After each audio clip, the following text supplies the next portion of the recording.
9-race chase to the playoffs reaches its conclusion in the form of one race where the familiar test of discipline meets unfamiliar territory, and where 16 drivers will see the gravity of their efforts pay off after a tussle with the abrasive grasp of Atlanta. Live from the virtual Atlanta Motor Speedway in Hampton, Georgia, we welcome you to the regular season finale of the Season 7 Monday Night Racing Pro Series presented by Mach 10 Digital. Glad to have you with us on Podium Esports for another one where, alongside Scott Shive in the booth, I'm Kenneth Bueno. Eddie Smith is our producer for the evening. He's using cameras provided by Dougie Beer. Well, Scott, over the course of this season, we have seen so many, whether it's the different combos, the different cars, the different tracks, the different drivers taking the top step of the podium. Now we decide the 16 can make it to the playoffs. And Atlanta with Gen 4 cars probably is the best test of it. We've seen these cars before in this season, definitely not in the context like this. This will be an abrasive showdown here from Hotlanta. It's been wild these past few weeks. We've been all over the board, from the east to the west coast to the dirt to the pavement, but now we are back to the home roots. We are down to the ovals where these racers know that they are best. They have the chance to prove that they are good enough to get in these playoffs, and they're ready to do that here today. They're going to fight their hardest. It's going to be wild. They're going to be fighting for everything they got because they want to be in that top 16. It is going to be crazy here at Atlanta today, Kenneth. And the magic number is 4. That's what separates the two drivers. 16th, first in, 17th, last, or first out rather, last in, 16th for the playoffs. We'll take a look at the schedule just before we get the point standings, and this is exactly what we'll see for the rest of the season. 4 out of the next 7 races in the calendar year, they are with the Gen 4 cars. So tonight will be a big opportunity for those drivers who have a shot already in the playoffs to take some notes, and we'll take a look at the point standings just before we get qualifying ready for you from Atlanta Motor Speedway. Scott, and at the top, of course, no surprise that Adam Cabot is still here. He's been the most consistent driver of them all. He has certainly extended the gap to James Bickford back in second, but the biggest storyline is those 16th and 17th and all of those around him. Again, we talked about the magic number 4 separating Ford Martin and Brandon Houff. That's the difference. Monin Rahman is 6 points out. Christopher Tate, Matthew Stolnick, 14 points out. Scott, it's going to be a huge fight between all of these, and even those further above the cut line, Barry, Cabry, even Sexton, none of them are quite safe here tonight. You know, these guys, they have to fight for everything they've got. You know, Joey Padgett, Colin Byrne, Joshua Slade, Gary Sexton, all those guys sitting 10th through 13th, you know, they're not safe. You are not safe going into this race. And if you think that, that's dangerous. All these racers know that, you know, anything can happen today. So they're going to be fighting for everything they've got. If they're in, they're going to say, hey, you know, I might be in right now, but who knows what can happen. So they're still going to be fighting for every single point. You've got guys like Brandon Houff, Monin Rahman, Christopher Tate, Matthew Stolnick, who are all very much great drivers and able to get into this playoff field, who will be saying, you know, I might be just out, but, you know, I'm good enough to do this. And having that confidence can just get you in and make you have a good race. So these guys, they're going to be fighting tonight. Also, a big note heading into this race at Atlanta Motor Speedway, both Mario Miranda and Nick Olson, both in position to enter the playoffs for this season. They have decided they will withdraw from their spots that they currently had locked up for the points as it goes, but they're going to give those playoff spots to others who will make all the races to the end of the year. Miranda and Olson not able to fully commit to all the races. Miranda dealing with finals. Olson also not able to make every single playoff race. So they are at the bottom of the point standings. That's why you really didn't see them there. They're going to be withdrawing their positions, and so they'll just be racing tonight and whenever they can, but not for a Monday Night Racing title. Now, drivers are lining up for qualifying here. We do have about an hour and a half to get this settled on the timing sheet, but obviously we will end this qualifying session and get all the drivers settled in before we get to that hour 22 mark at the end when all the zeros head up. We will have Bailey Turner at the front end of this. They are calling for Michael Fisher to go first, driver of the number 32, but Bailey Turner right up in front in that gold and red Gen 4 Chevrolet Impala bearing the Niners colors. Scott, I'm not sure we've seen that before out of Turner this season, but got the Niners colors. Looks like he'll line up first, the driver out of McKinleyville, California. No, we haven't seen that paint scheme, those colors on him yet, but hey, they're one of the most powerful teams in the NFL right now. So definitely some good colors to be sporting. Won't be hard to find him out on track. So great team and a great paint scheme from Michael Fisher. Bailey Turner comes in turn 1. Looks like they Bailey will not Turner, have Michael Fisher go. He technically was the first driver to go because qualifying is based off the practice time. So if you set a fast lap in practice, you're at the top of the board, you will go last in qualifying, and it's basically the reverse order. Fisher and Turner did not set a time in practice, hence why they're supposed to go now. Fisher has just connected. He's dealing with some internet gremlins. He's back into session. Turner will come in first. Like we said, the driver out of McKinleyville, California, still searching for his first career Monday night racing victory. He dives it into turn 1 for the first time. Car wiggling a bit, but trying to get those left side tires on the white line, rising out of turn 2. We'll get to the back straightaway, fighting that steering wheel. Turner looking for his best start of the season since the Gen 4 cars at Michigan, where he started inside the top 5. Unfortunately fell to 20th at the end of that race, but tonight could be different as he wiggles it out of turn 4, comes off of the 24 degrees of banking to the start finish line.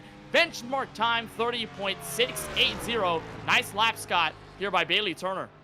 Agreed. You've got Brett Baldeck in the chat telling him it's a cool scheme, and I couldn't agree more. That's a pretty good lap. That's pretty solid. That's nothing to be upset about. That's a good lap as we hear. We have James Bickford coming next. Another California driver who has won 2 races this season, certainly looking for another championship run. He's been in the championship for before in Monday Night Racing history, but it has been a little while. So Bickford running the very top here at Hotlanta. And one thing that we cherish, Scott, about iRacing is that no matter how old the track is, even if it's not in the sim anymore, it will be honored, it will be still alive in terms of iRacing. And when you look at Wild West Motorsports Park, that in real life isn't there anymore, as James Bickford comes out of turn 2, we can still drive it and users can still use it on iRacing. Same deal here with this old Atlanta surface that was scanned back in 08. They have the new Super Speedway part of Atlanta that's running now ever since its renovation in 2022. But this old Atlanta, the one that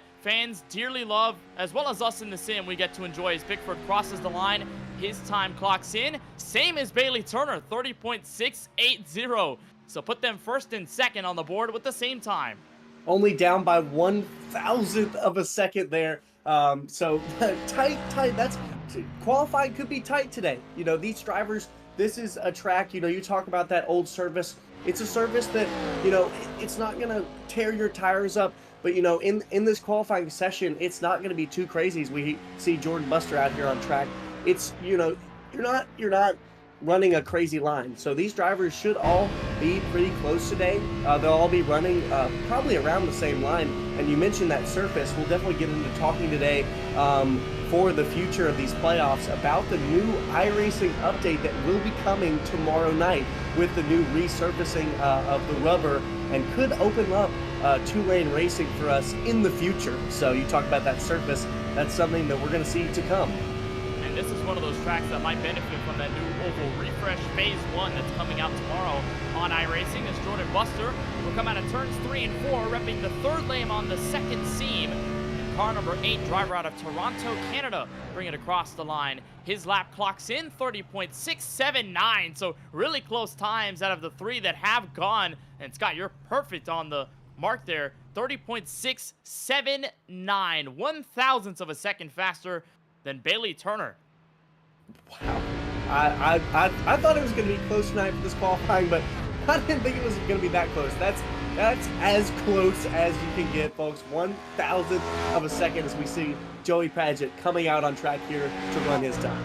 Joey Padgett in the 83, who was a former rookie, got close to wins multiple times, sits 10th in the point standings right now, so certainly in the position to remain safe when it comes to making the Monday Night Racing playoffs this season. We'll cross the line to complete the lap, or to start the lap, and we'll complete it later. Big wiggle in 1 and 2, goes up the racetrack, and man, that might have lost him a lot of time. The Jack Daniels machine slipping early here, Scott.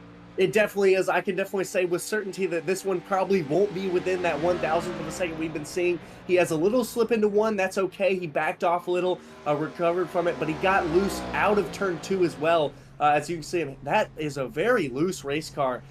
He's having some trouble with it right there, as we'll see his time coming in at a 30.933. So just just 3/10 off. That's definitely not what Joey would have wanted to see there.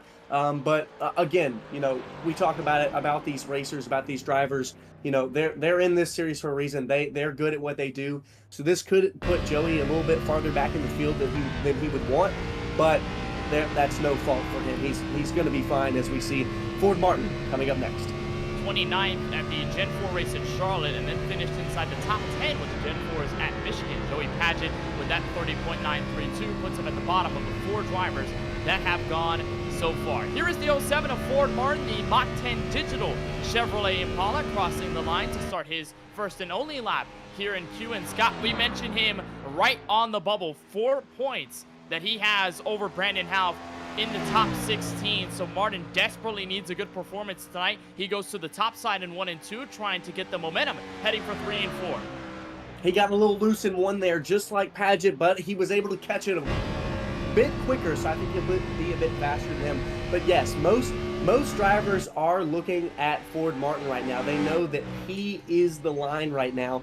He is the guy to beat.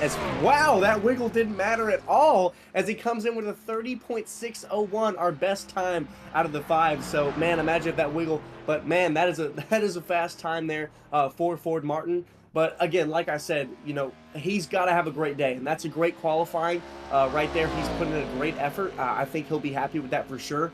But he's looking for to have a very, very solid day, as we see Michael Fisher now out on track. Well, you said he's the man to beat. Now Martin is the man to beat in qualifying. Fastest time right now by a decent margin. And Michael Fisher out of the Speed Factor camp will rise out of turn 4 in his Ford Fusion. Part of the many Speed Factor cars that have graced this Monday Night Racing field in Season 7.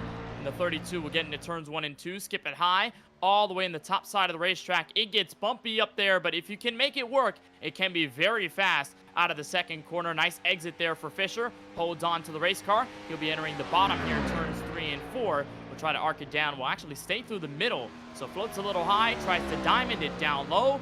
And the 32 of Michael Fisher, who comes into tonight's race 4th in standings, comes to the quad oval, now to the start finish line, and that will be 30.691, so a little slower than James Bickford's time. He will slot into 4th.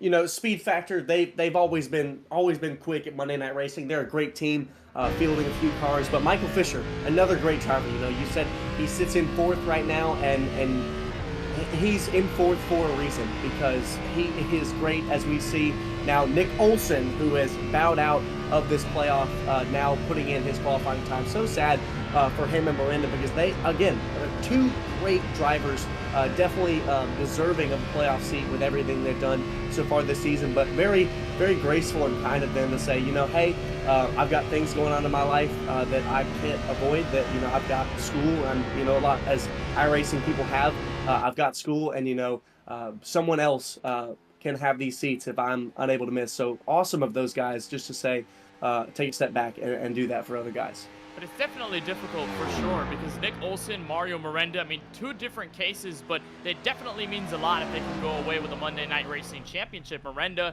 in only his first season, can set the tone as a rookie and become the first rookie driver since Presley Sword did it back in Season 5, as Olson clocks in 30.504. That will be the fastest we've seen so far. So the Grit Esports Chevrolet at the top of the board. And of course, for Nick Olson, a driver who has gone through many ups and downs in this series and got his first career win in the season opener of Season 7 with the IR01 to Indianapolis. Certainly withdrawing that playoff spot is not an easy decision, Scott, as we watch Brett Baldick take the track. It's not easy at all. You know you've been strong this season, so it's definitely not an easy decision. But I'm not worried that we'll see these guys back fighting for a championship next season for sure. So that I'm not worried about. But as a driver, you know, it's definitely difficult as we see Brett Baldick here going for his lap. And I think as we see these times getting faster, as we had Ford Martin in the 0.6 of a second, and we had Nick Olson in the 0.5 of a second, we'll see this track rubbering up a little bit more. So we'll see drivers get faster and faster as we go on. So here's Brett Baldick, driver of the number 4. Beautiful motorscape colors on his Gen 4 Dodge Intrepid. Not often you see an Intrepid on the Gen 4s. Usually you see the Chargers in the Gen 4 era, but the 4 car comes out of the final corner, crosses the start-finish line. That lap will clock in don't believe it actually clocked in at all. And that'll be a 31.029. Doesn't show it on the timing sheet. But for Brett Baldick, looks like he will take it down to the apron. Next up will be driver 41, Matt Stolnick. It looks like he is waiting right behind Connor Berry, but he'll pull out. He'll get off a pit road. Brett Baldick going over the radio, probably asking race control why his time did not come in, so he's not on the timing sheet as of now. Matt Stolnick here, Scott. Certainly a driver that we watched for every Summer Series Gen 4 race, because every single time Stolnick would start 20th or worse, would start at the rear of the field almost all the time, and in every single race, he would climb up to a top 10 to top 5 position near the end. He's sort of like the clutch driver in the Gen 4 cars as I've seen him. Stolnick has been able to really grasp through the field whenever he's facing adversity, and look at the camera on the bottom right, he crosses the finish line and will start his first and only lap. Stolnick is one of those drivers that he has that closer type of deal in the Gen 4s. He's very good. You know, he'll sit back, he'll qualify. You know, not always the best, but you know, he'll do that and say, you know, all right, you know, this is what I've got to do. This is where I'm at, and I see for him to do that today. You know, as we see his qualifying. Hopefully, you know, you always want to qualify as high as you can, but you know, no matter where he qualifies today, I don't fear that he'll be up in the top, as he sits 20th in our standings as he goes for a 30.772, sits 7th right now out of our 8 runners. So he sits 20th currently in our playoff standings, but you know, he could do exactly that, like you were talking about, Kenneth. He could make a run for that today, and I see him to definitely be fighting for a playoff spot. 41 of Stolnick will try his best. That 30.771, like you said, good enough for 7th. As here is the rookie phenom, Connor Berry, who started into the season last year and came into M&R swinging, had a bit of ups and downs, but last week, Scott, was his moment to shine at Wild West Motorsports Park. The off-road two-time iRacing world champion got to work and did not let back on the rest of the field as he goes sideways in turn 1. Had to keep the car collected, and a rough opening lap here on cue for Connor Berry, who will slow it down, will try to get it settled. He'll try and muster whatever he can on this lap, but Berry, coming off of his first career Monday Night Racing victory on the off-road side of things, and certainly still trying to build up a playoff run. He is right above that cut line at around the top 15. He comes out of turn 4, that pretty scary turn 1. He did keep it straight, but that run clocks in 32.081. So for Berry, that is the slowest we've seen so far tonight. He won't be as happy with that mistake in 1 there, getting loose. You know, I think he was thinking about last week and wanted to turn right again, because as we know, Berry is so strong on the dirt, 2-time champion on the dirt. So, but again, you know, he is a champion on the dirt, but he's also excellent on the pavement. So while that's not the qualifying he wanted for sure at a 32.081, I definitely would not count him out at all on this Atlanta track. And we talked to him, of course, after he won that race at Wild West Motorsports Park, and he did certainly talk about having to practice and get ready for Atlanta, a track in a combo that he didn't have that much confidence in, even after Wild West and all of the hype and the momentum after winning that one, as we watched Brandon Brown in the SimSeat Chevrolet come out of turn 2, bit of a wiggle there, almost hit the outside wall, but he'll be set for turns 3 and 4 on his lap. But for Berry, didn't seem as confident in this race. Tonight will certainly be the task of keeping that car as clean as possible. If he can get a great finish, then that certainly should be great on the cards for him. Brown sets a 30.756, good enough for 8th. Qualifying is difficult. Qualifying is one of the hardest, if not the hardest things to do in a race, because, you know, what a lot of people don't think about, qualifying is, you know, we talk about in the race how you're putting the car in the limit, and you are. But in qualifying, you're passing that limit. You're finding a limit that doesn't even exist to make an even faster lap. Because in a race, you're saving tire, you know, you're just trying to run, make the car last. But in a qualifying, you've got 2 laps. So you're giving it absolutely everything. Drivers like Dale Earnhardt Jr. say, you know, qualifying is one of the most nerve-wracking things, even more than being in a race. So it's not easy at all what these guys are doing here in qualifying as Gary Sexton starts his lap. Especially in a combo like this, Gen 4 cars with 900 horsepower underneath the hood and a track as brash and abrasive as this old 2008 Atlanta scan on iRacing. It's a really tough combo to be able to drive smoothly and obviously efficiently. As here for Sexton, he goes to the inside, almost getting the left sides on the white line in turns 3 and 4. And Sexton, one of those that is close to the cut line, 9 points above going into tonight's race. And that is quick time, 30.422 for Gary Sexton. That does not surprise me out of him. Gary Sexton is so fast. You know, when we talk about this track, it's the 2008 scan. And one of the reasons that this track was repaved about 2 years ago was because of those bumps. And those bumps got worse and worse over the years. But in this 2008 scan, they're still difficult. So your car going through the corners 1, 2, 3, and 4, your car's gonna bounce. And that's why we see a lot of these guys sometimes slide like we did.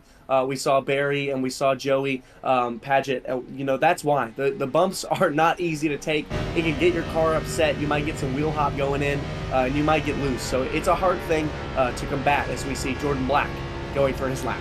How about Jordan Black, driver of the number 14, has the highest average finish of anyone in MNR history, but that's because he only made one start. That was at Long Beach 2 weeks ago. Jordan Black, the driver going into 3 and 4 from the middle, certainly impressed a lot of people with the GT4s over in Long Beach, California, taking his first stab at oval racing here with the Monday Night Racing competition. Looks like a good lap, comes out of turn 4 to the quad oval. That is 30.433. So the momentum continues for the 14 of Jordan Black, and that time is right into second place. When we got to watch Jordan at Long Beach, I was very much excited about him. You know, we hadn't really seen him much before, but you know, we saw how strong he was at Long Beach, and I was very excited to see him on an oval and how he fared, because those are two very different type of racings, obviously, with how you're going to run it, with throttle, with turn, all of it, tire saving, different setups, all of it, even though it's a fixed setup style. But, you know, it's very interesting, and I've always thought Jordan Black was going to be one of those guys that was strong, and I'm glad that I was correct, because that's a great time he puts up, second on our board currently. We'll see if it stays, though, for Black, as here comes the Indiana native, Presley Sora, driver of the number 98 Toyota Camry. Way high side in turns 1 and 2 to the back straightaway, and will try to attack 3 and 4 with maximum efficiency. The Season 5 Monday Night Racing champion did it in his rookie season, and Season 5 was the last time we raced here at this old Atlanta surface. Sora finished inside the top 10 with a 7th place outing. He crosses the line, this time by fastest out of all, 30.417. That's just 5/1000ths faster than Gary Sexton there. A beautiful lap. You know, he comes into the corners, brakes, rolls through them, slowly gets on the throttle out for the straightaway. So what a beautiful, beautiful 3 and 4 by Presley Sora to give him the pole for now. For Sora, we'll see if it lasts. Him, Gary Sexton, and Jordan Black complete the top 3. All of them being able to stay in the 30.4 second bracket. Is Alex Monteferrante, second speed factor car, on tap tonight for qualifying, as Monteferrante will come here out of turn 4 to the quad oval, hit the start-finish line. And what we're really seeing, Scott, is the difference in lines, or really the similarities in lines.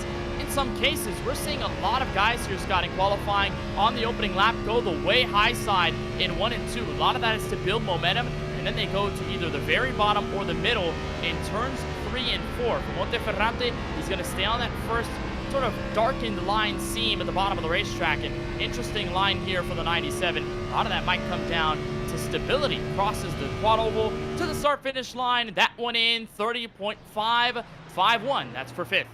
A great lap for Alex Monteferrante. I think one of the reasons for that is we see guys enter higher on the 1 and 2 side and lower in the 3 and 4 is because of the different straightaways we have. You know, this is a D-shaped oval, so we have the back straightaway being a completely straight line, but we have the front straightaway has those 2 little turns in it.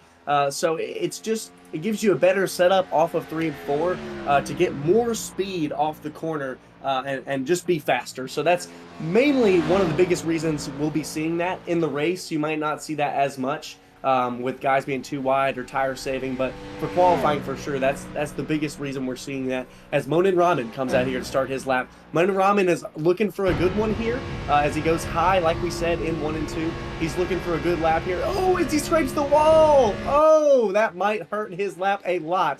Not what he was looking for. He's just out of the points, so he's gonna have to run it out through 3 and 4 here. He's gonna try to recover what he can, but he's definitely got his work cut out for him now in the race, as we'll see him come across the line and see what he's got. He gets the cross of the start-finish line, and he will muster no lap. Looks like invalid after hitting the outside wall in turn 2. Rahman, like you said, 6 points out of the top 16. He needs a good one tonight. And considering the fact that he made that little mistake on his opening and ending qualifying lap, he will not be able to best Ford Martin's time at a 30.601. So Monin Rahman will come in just a little dejectedly as they will bring in the 51 of Cole Cabry, who, Scott, I mean, last week, what an absolutely phenomenal race for him. He started inside the top 5, ran well, but then on the opening lap, got turned over in turn 2, I believe turns 1 and turns 2, and then after that, went all the way back to a 5th place finish. It was an unbelievable race for Cole Cabry, who was dead last at the end of lap number 1, clawed his way through the field without any problems and even without any breaks in the race. And what a phenomenal job by Cole Cabry to surge in point standings as he comes in for his first lap. It was one of the most impressive climbs I've seen. Cole is an extremely strong driver. We have seen that. He's had some great finishes, but he's had some issues through this regular season, and so he's down near the edge of our points here. But I mean, Cole, again, like we said, he had that amazing 5th place finish last week, climbing 15 positions from the start of the race, and it's hard as a driver to go through that and reset your mind after you get in a wreck like that and try to climb back. So, another great mindset from a driver of him just, being able to come back from that as we see him go to the top of the boards, 30.345, almost a 10th faster than Presley Sora. What an impressive lap. Just like I'm saying, Cole Cabry is great. We hope he can have a great race today, because he is a driver that has a championship caliber about him, and he could definitely run for one if he can pull it out today and make it to those playoffs. How about the lap from Cole Cabry? First driver to break the 30.3s in qualifying, as here comes up next the La Mirada, California native of Ryan Vargas with his typical critical path security. Number 26 Chevrolet rides the top in 3 and 4. Will come across the line for his first lap. Now, great thing about Ryan Vargas, and we talked about it a while ago on one of our broadcasts of this series, is that Vargas received the Comcast Community Champion of the Year award. Great honors for Ryan Vargas and the phenomenal things that he does for his community on and off the track. Received the awards at the NASCAR banquet in Nashville, Tennessee this past weekend. So Vargas has been buzzing all weekend long. All of the drivers in the Monday Night Racing chat on Twitter, all of them celebrating Ryan Vargas's accomplishments as he comes out at turn 4. Whale of a lap, 30.357. That's for 2nd place. Look at the smile on his face. I love to see his smile, and he's almost never not smiling. The only time he maybe not is when he's in a race, very serious. We'll have him as our in-race reporter sometimes. He's talked to us on the restarts, but that guy almost always has a smile on his face. And not only is he a great driver, he is a great guy. He won that award for a reason. He gives back to his community in every way he can. Amazing driver. You love to see it as he goes 2nd on the boards. Great lap for Vargas as here comes Colin Fern talking about invoking phenomenal memories for car number 96. Last time we were here in Season 5, Fern had a walk-off win of the ages to advance into the Championship 4 after getting fresh tires, staying out the longest until a caution came out with 2 to go, grabbed the fresh rubber, and he let it rip. Runs the top side here in 1 and 2 for his lap. Fern might be a driver to watch for given his strength here at Legacy Atlanta in recent memory.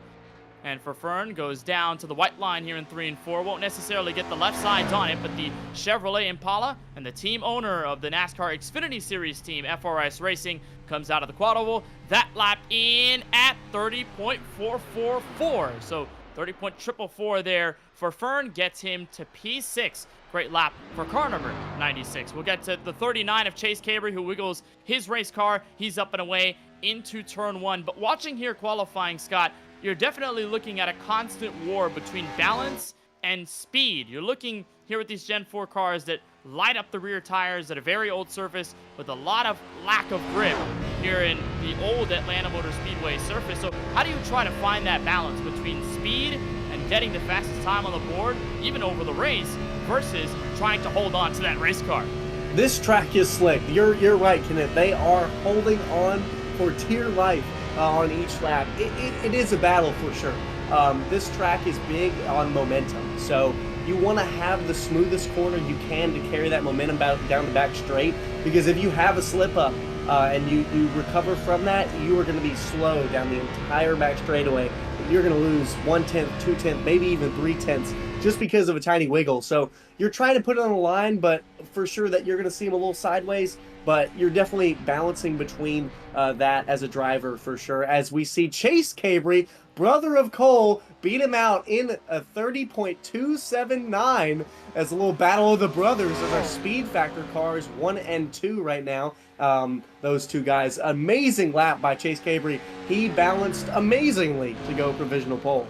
Talk about the sweet life of Chase and Cole. Both of them at the top of the board here early in qualifying. As next up is the 3F Racing development driver, Christopher Tate, coming in. And while Tate hasn't had the best season so far in Monday Night Racing, he's certainly been showing up every race. Great to see him show out week in and week out. And it definitely has worked with Ryan Vargas, I can imagine, as both of them involved in that 3F Racing camp, looking to become the first German NASCAR team in the Cup Series. Still trying to develop that effort, but they've raced in the Whelen Euro Series over in Europe, raced at Zolder recently, and raced a bunch of races, including 2 starts by Ryan Vargas. So here comes Christopher Tate, entry into 3 and 4, way low to the ground, and getting to that white line, the 30 is.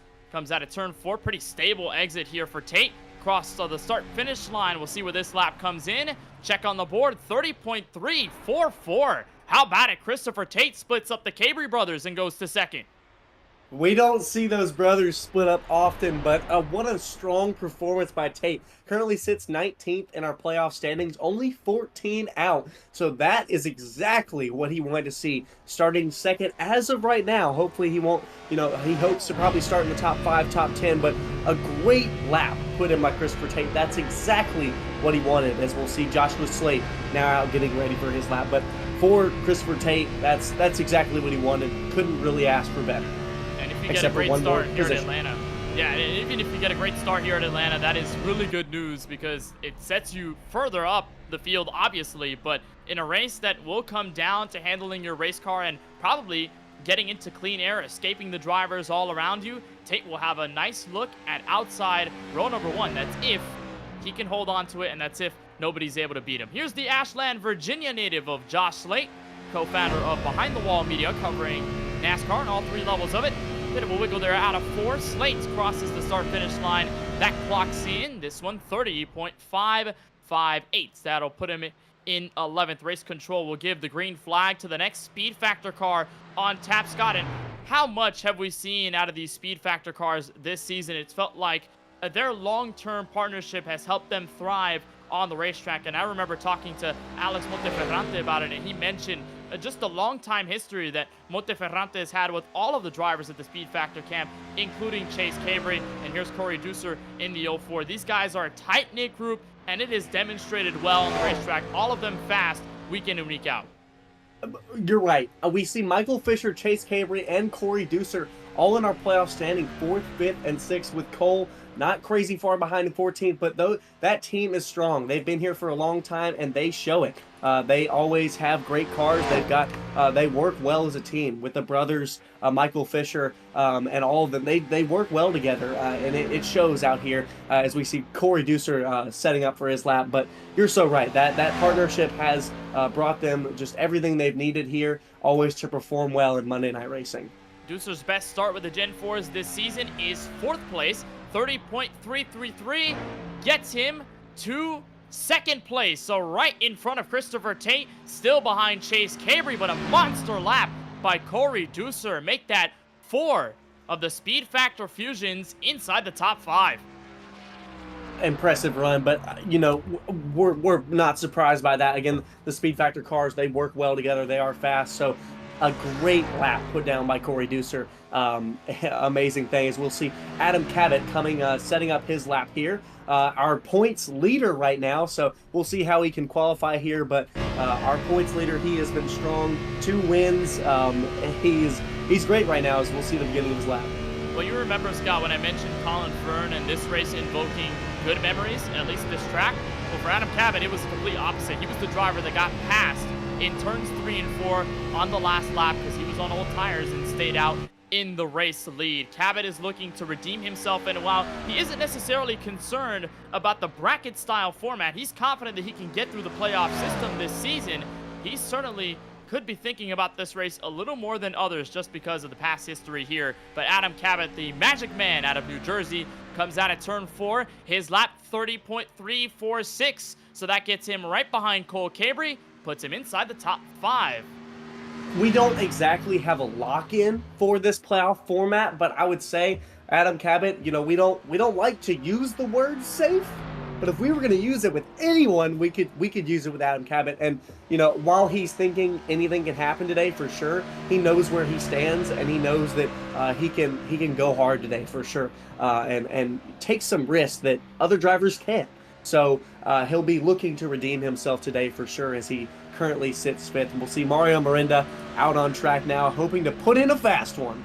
Well, if you want to talk about similes on Adam Cabot being safe, he's probably safer than the Amaranth Bank Vault that's in the Amaranth Bank Arena with a Panther claw mark on it in Sunrise, Florida. Here's Mario Miranda coming out at turn 2. Miranda, of course, one of those drivers that we mentioned at the top of the show, withdrawing his playoff spot due to college finals that he's going through over this week and probably next week as the fall semester comes to a close. Hardworking Miranda for Oklahoma and the Hoosiers, the Sooners, rather. I was going to say the Hoosiers there, thinking about Indiana, but the 89 of Miranda comes out at turn 4 and gets the lap through, gets that sigh of relief, 30.325, second place. Great lap by Miranda. Not surprised by him at all. You know, it's the life that we live. You know, we, as much as we love racing, everyone has everything else going on. You know, and it stinks because as a driver, you know, we've seen Miranda, like we talked about earlier, so strong in his rookie season. But I'm not worried about him for the future. I think he'll be back for sure, and can run for a championship because we know he's of that caliber. But it always weighs on you. So, you know, he's just out here to continue to gain those points, and continue to say, you know, hey, look, I'm here. I love racing, and I want to continue to be strong and do good. So really cool of him just to continue on, even with those difficulties. So it looks like qualifying for now has come to a bit of a halt here. They will have Steve Alfont, the next driver, up, and we're going to get confirmation on what will happen to drivers like Brett Baldeck, who got his lap invalidated because he did not have black flags cleared by race control. He had a pretty good lap to set him on the board, but unfortunately did not get the time to officially go through on our timing sheet on here and on iRacing as well. So for Baldeck, we're going to take a moment and see whether that will signify the end of qualifying or whether Baldeck will go at it for a second try. We also know that Devin Henry and Steve Alfont, like we mentioned a little bit earlier, both of them have not been able to set a qualifying time. I believe Devin entered just a little bit late for tonight. So we'll take a couple of moments to catch our breath.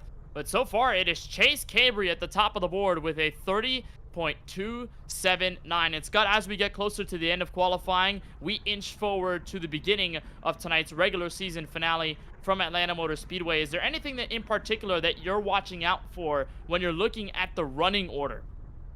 You know, right now I'm looking over what we've got so far, and you know, I don't know yet. Yeah, I really am not sure. You know, we're gonna see these guys fighting hard for sure. We've got Ford Martin, who currently sits 16th on our playoff. He's 15th right now. We've got Monteferrante, who's just above that cut line, sitting 13th. So all these guys that are kind of on our line, except for Christopher Tate, a lot of them are kind of in the middle of the pack here. And as we know about the middle of the pack, things can go wrong. So, and they can go wrong very quickly. So I'm looking for a lot of these guys to play it safe near the beginning. So that's what I'm looking for at the start of this race. But I know as this race goes on, it will get more and more aggressive. And I believe that we'll get some incidents because of that. So, but I think at the beginning, these guys they all know, they're like, all right, we got to make it to the end. Let's be safe. So I expect to see a slow, smooth start, hopefully. That's what a lot of these guys on the line are hoping for, but that's what I'm looking for at the beginning. Part of that slow start as well, Scott, will come down to the grip on the tires because you don't have much of it here at this surface of Atlanta Motor Speedway. And in our last race in Season 5, boy, did we have a lot of moments where drivers had wheel spin on the rear end of their race cars. It caused incidents it made drivers hiccup. It checked up a bunch of restarts. If you're a driver here, and in your mind, how do you balance that too? How do you play that and take in the factor that, yeah, there's going to be wheel spin, but you have to continue those restarts. You have to get the best run into turn 1 and 2 as possible, especially in a late race situation.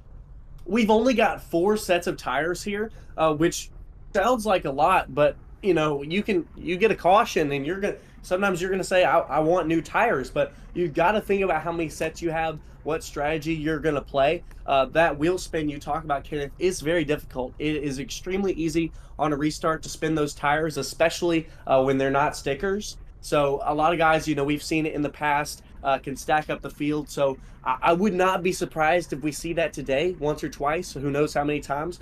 But it's definitely difficult. But you got to know, hey, how old are my tires? How easy do I need to go on this restart? Because you'd much rather lose 1-2 positions on the restart than spin it, stack them up, and get hit in the rear. And as we know about these Gen 4s, that rear spoiler and area, that deck lid, is very shallow. So if you get, and the nose of the car is very low, so if someone gets in the back of you, it's lifting your rear tires off the ground, and you're going for a ride. So as a driver, you got to think, hey, it's much better to maybe start slow, lose these 2 positions, than get spun and go all the way to the back. So it's kind of a game of win or lose. So that's what these drivers are definitely thinking about in that aspect of restarts and tires.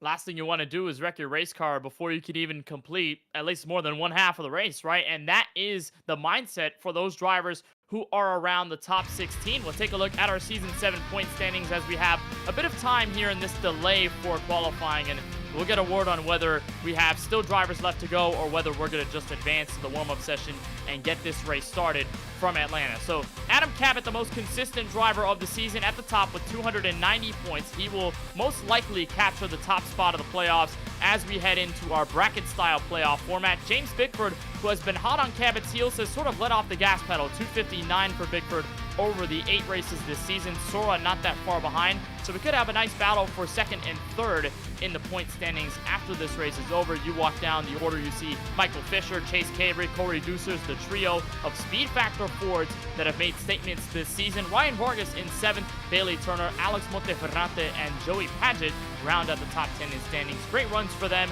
certainly in a decent position going into tonight's race. But Scott, of course, this is the danger zone. Sexton, Cole Cavery, Connor Berry, Ford Martin, Brandon Houff, Monin Rahman, Christopher Tate, and even Matthew Stolnick, all of them in range to fight for that 16th and final spot for the bracket format. If you're any one of those drivers below, we know Brandon Houff will make the race tonight, but for Monin Rahman, Christopher Tate, and Matthew Stolnick, what is in mind? How much of the attack are you going to unleash in tonight's race to make it through? I think it's that same thing we talked about a minute ago. I think all these drivers, they know this is a 133 lap race, or 2 hours, whichever we get to first. But they know that's a lot of laps, and they know that to move up in these playoffs, you have to get done with all of those laps. You have to complete them all. So I think these guys in the beginning also know, they know where they sit, they know where they stand, but they know that to make it into those playoffs, they have to make it to the end. And I think that'll start with a aspect of playing it safe in the beginning, but as we go through this race, you'll see maybe some tire strategy, maybe something of that sort.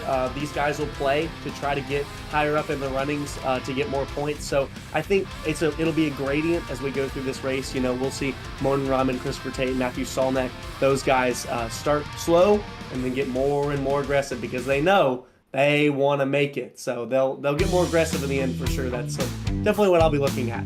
Gonna have that sense of desperation, though. If you're either one of those drivers, you're faced with your back against the wall late, you have to make track position in order to gain points. We'll see how dramatic it gets over the race, but Monday Night Racing is certainly no stranger to really close points fights for the playoffs at the end of the regular season. Countless times we have seen that final spot be decided by just one sole point. So it has been really close for drivers to get into these playoffs that are more competitive as the seasons roll by. We'll keep an eye on Martin and company all floating around the top 16, and boy, that's going to be a lot of fun to tell that story and write in the history books over the course of the race tonight. So here at Atlanta Motor Speedway, Last time we were here was in Season 5 with the next-gen cars, and it was a story to be told, a magical, wonderful story for Colin Fern, who placed a gritty strategy call near the end of the race and got the win. Here's a look at a recap of what happened last time we were here in Hotlanta.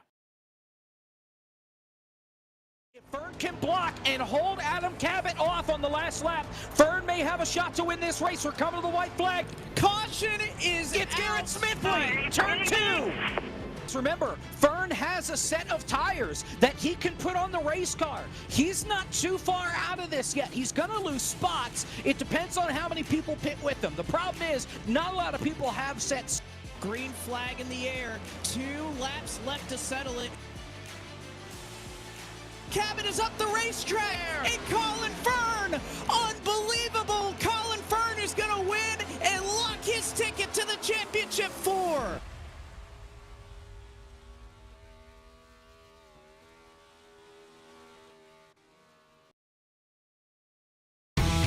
Can't script it better than that for Colin Fern, the victor last time. We were here at Atlanta Motor Speedway, locked his way into the championship 4 with that clutch 2-lap shot at the checkered flag and beating Adam Cabot to it, heading for the quad oval and this storied start-finish line. Now, of course, Scott, we don't know if the same story will be played out tonight, but we do know that there's a lot at stake, specifically with the cars we're repping this evening. We have the Gen 4 cars back in action for the 3rd time here in Season 7 and the regular season. We saw it at Michigan, we saw it at Charlotte, but these cars that have so much power underneath the hood are very difficult to drive. We'll see this car 4 more times over the rest of the playoffs to the championship race, so you're gonna have to learn this one and take a lot of notes if you're out on track.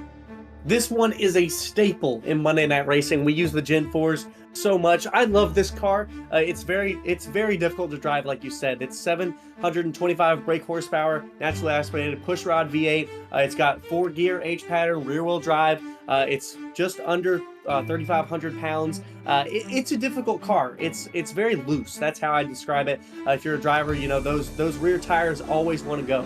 You'll see these cars, you know, in our qualifying, we just saw a lot of them were skewed out a little bit, facing in. Those rear tires were wanting to slip. So I love this car. It really challenges you as a driver to put it on the limit and find that line. And those guys that can put it on the limit are going to be our guys that are going to be up front tonight. So very interesting. I love this car. It's always fun to see. And as this car entered the iRacing service, it's a bit of a happy little accident. They kept it in, and this car has been beloved by fans, drivers, everyone alike on the iRacing service. And Atlanta, also a track loved by many in the sim and in real life. And while this track got renovated in 2022 to become a high-bank super speedway racetrack for the next-gen cars in the NASCAR Cup Series, Xfinity Series, and Truck Series, Scott, this old version 2008 iRacing Legacy Scan still lives on in the sim, and boy, it's a challenge to drive. People have mixed opinions about the new repave. I personally love it, but I also agree with everybody else. I do also love the old track, the old banking and how it was. You know, they had to repave it because of all those bumps, 24 degrees of banking, 4 turns. Pit road speed will be 45 miles per hour night asphalt track, but this track is so much fun. But like we saw in qualifying, this track is slick. And with these cars, these Gen 4s, you have to put it on that line. So it's fun to drive. You know, we'll see that line high up in 1 and 2 and then down low in 3 and 4. So this track always creates great racing moments, of which I hope to see tonight. It's a classic 1.5 mile shaped quad oval that took the NASCAR world by storm in the late 90s with the likes of Texas Motor Speedway and others. And this old version on the iRacing sim is going to be so much fun to drive. Look at all the smoke drivers having a lot of fun under this qualifying delay. We still are not sure why the delay is present, why we haven't moved on to warm up and the race, but drivers are putting on the smoke show, so I guess they're giving us some entertainment while we get going. Racing it's always fun. Everybody's just having some fun. This is what we love to see. You know, these guys, they are competitors, but these guys, you know, while they may live in different states across the country, these guys are all friends. They know each other. As you see them spinning out, doing burnouts on pit road, this is what we love to see. This is that community of racing that we don't get to talk about often. You know, we always talk about the competitive side. We see drivers getting upset with each other, but this is another side of racing that a lot of people don't get to see, and it is one of the most beautiful sides of racing. These guys being friends, just having some fun, messing around with each other. Definitely awesome to see in our delay here as they spin around on pit road.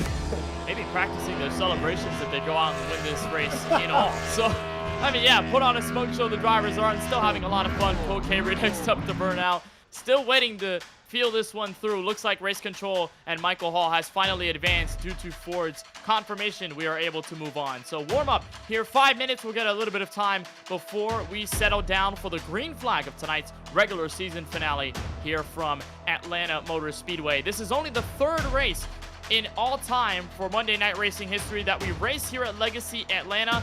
In the summer series, we ran the New Atlanta with the next-gen cars. Corey Heim victorious after that race. But again, Season 5, last time we were at this very track. So it is going to provide the obstacle for those up in the field as warm-up comes in. There's Brandon Brown and company all taking the racetrack, and they will head through. Scott, so as we saw a bit of a smoke show, drivers having a bit of fun.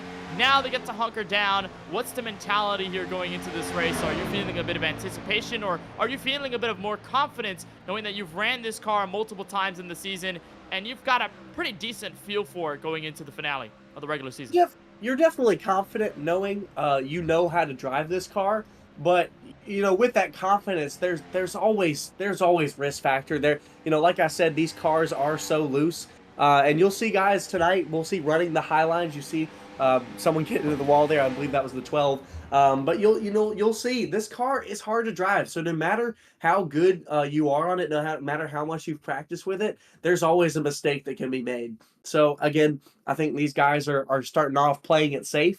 As we see, we'll get gridded. But these guys are just going to play it safe in the beginning, knowing that they know this car. And they do have their confidence, as we'll see. We'll get in the lineup now.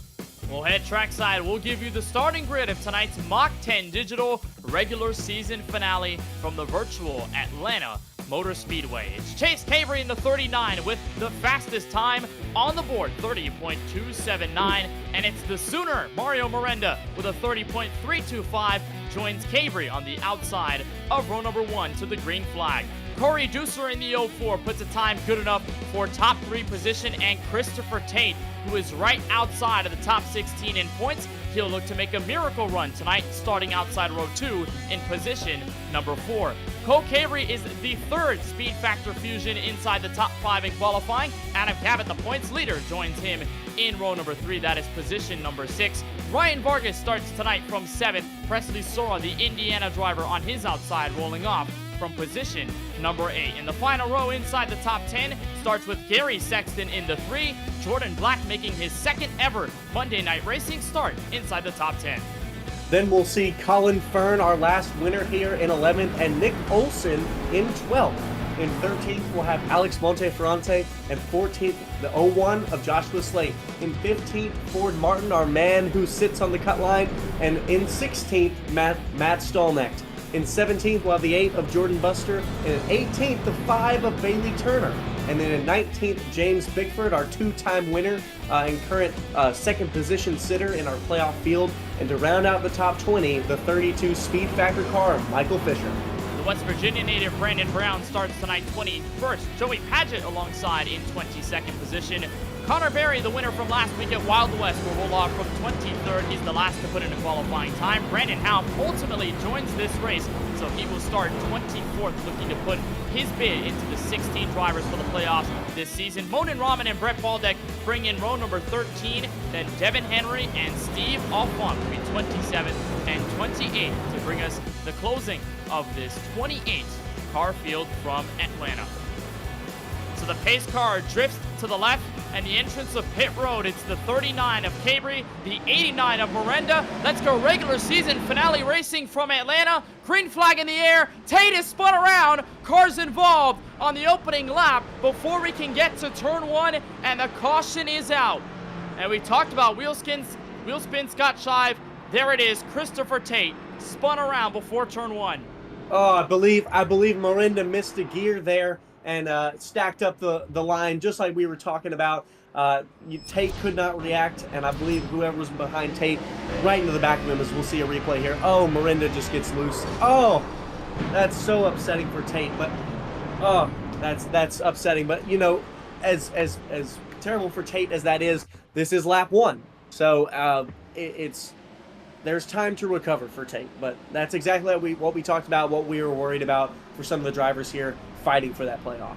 Oh, tough break there for Tate, who gets hit near the tail end of that, and I believe that might have been Matt Stolnick who picked up the damage. We'll take another look at it and see whether that indeed was car number 41, but I believe it was, and it starts with Miranda here outside row 1. He gets loose on the wheel spin. Tate has to check up. He gets hit from the rear by the 17 of Cabot, and that sends the 30 for a spin, and there it is. Matt Stolnick, another driver we looked at, Scott, before tonight's race to make a charge for the top 16 in points.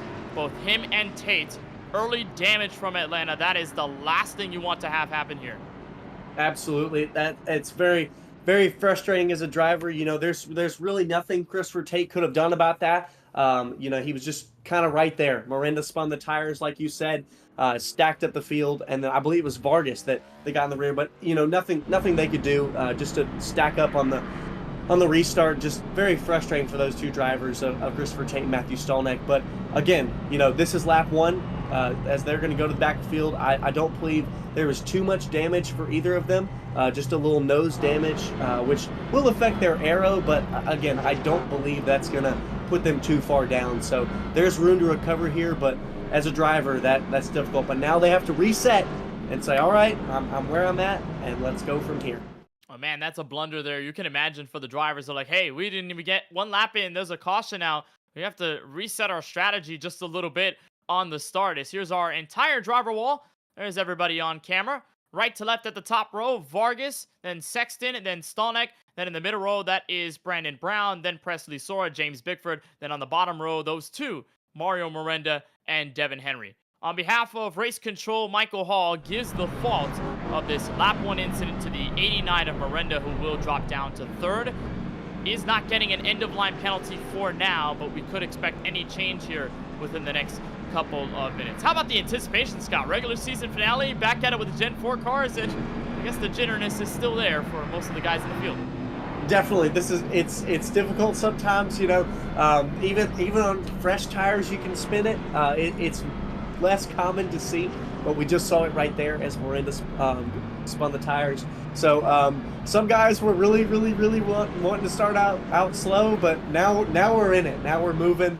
All these guys are going to try to reset, try to get some good green flag laps in and get going. But definitely little final race before the playoff jitters happening here all throughout the field. So these guys are ready to go, ready to race. Well, hopefully they can get things settled by our first restart of the night. Let's take a look at the Mach 10 digital race analysis on the bottom right of your screen. We go 133 laps, just around 200 miles or 2 hours, I believe that is, depending on the limit that we have in the sim. No fast repairs for the drivers, so if you do get any bit of damage on these Gen 4 machines, you take it down pit road, you get it fixed, you spend all that time doing it. We have 3 green-white checkered attempts to extend this race if we need it.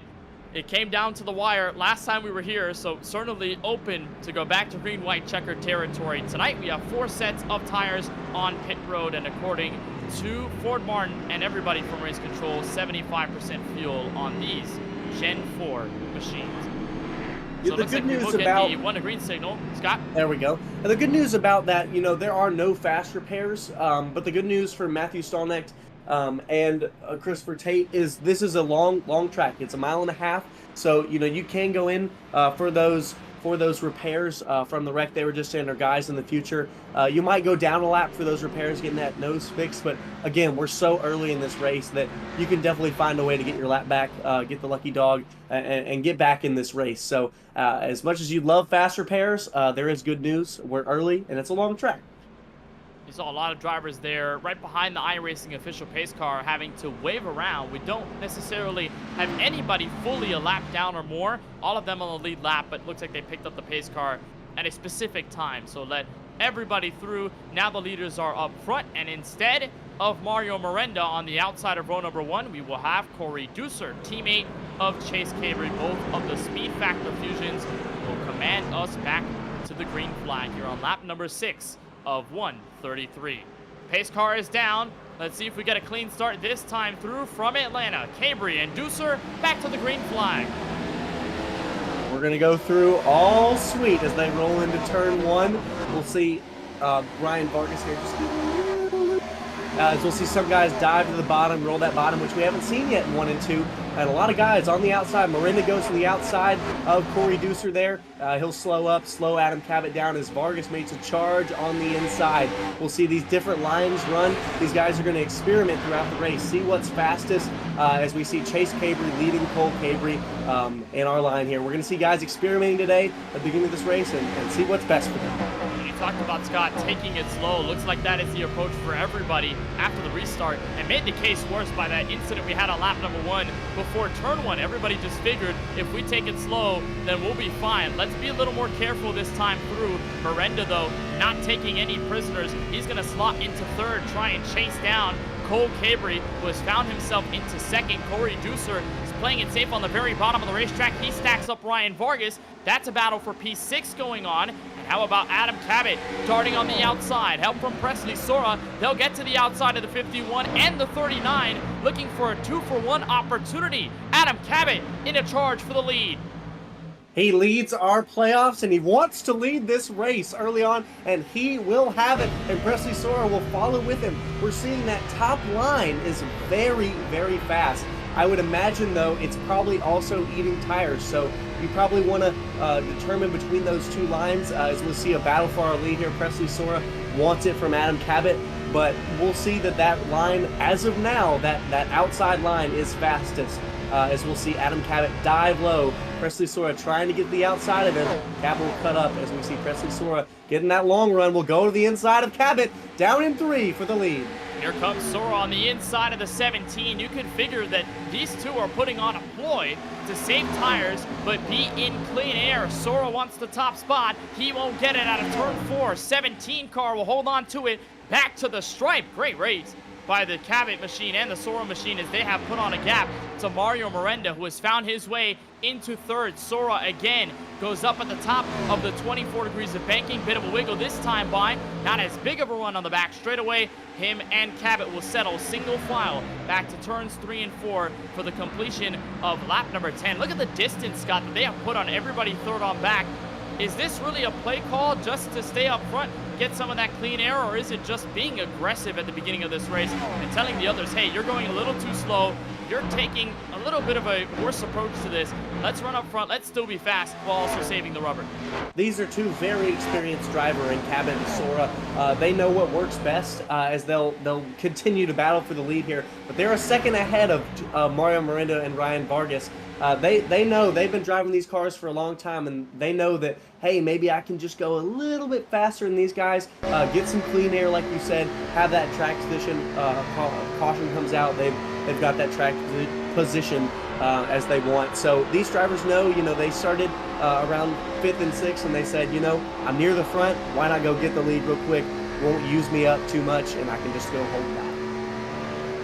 Look on board with the second place. Presley Sora still aiming to attack on Adam Cabot on the rear end of that Atlas Hair Care Products number 17.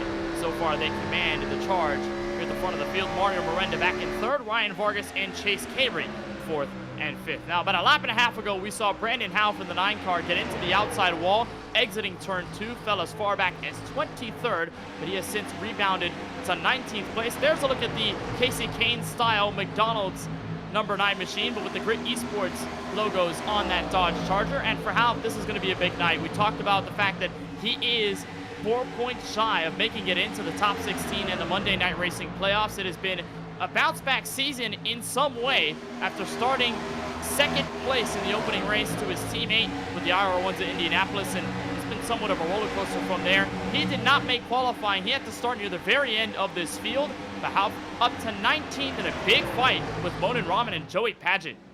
A good fight here, as we'll see Brendan Howe climbing as beautifully as he is. Love that love that paint scheme. Absolutely beautiful. Love that old retro number 9. Been a staple around motorsports for a long time. But a great run by Brendan Houff. You know, this is just the beginning, but he's steadily moving up the charts.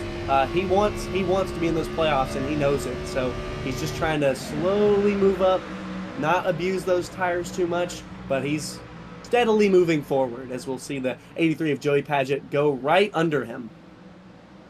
So here's Devin Henry in the 77, who's getting on the outside of turns 1 and 2, trying to get to the side of Ford Martin, car ahead in the 07. Could not do it. Henry, one of the biggest movers so far tonight, up 8 spots since the drop of the green. He started tonight 27th of the 28 cars so far, and as of lap number 16, give Henry an opportunity at P18 to make it 9 spots gained since the drop of the green flag. Other big movers so far tonight, James Bigford out of Charlotte, Phoenix, rolled off the grid in 19th place. He's up to 11th on the outskirts of the top 10 as Henry makes this case for position number 18 on the outside of Ford Martin. And already, Scott, you're looking at the different lines being tested. Drivers in the middle, drivers at the top, some very comfortable with running right up against that white line, some wanting to stay a couple of feet above it. Absolutely. Different lines will be run. That higher line, you'll dive in quick, get on the brakes, but then you'll get great momentum off, and that's how you'll see a lot of these drivers making a pass. We'll jump to the front real quick as we see we got a new leader, Presley Sora over Adam Cabot.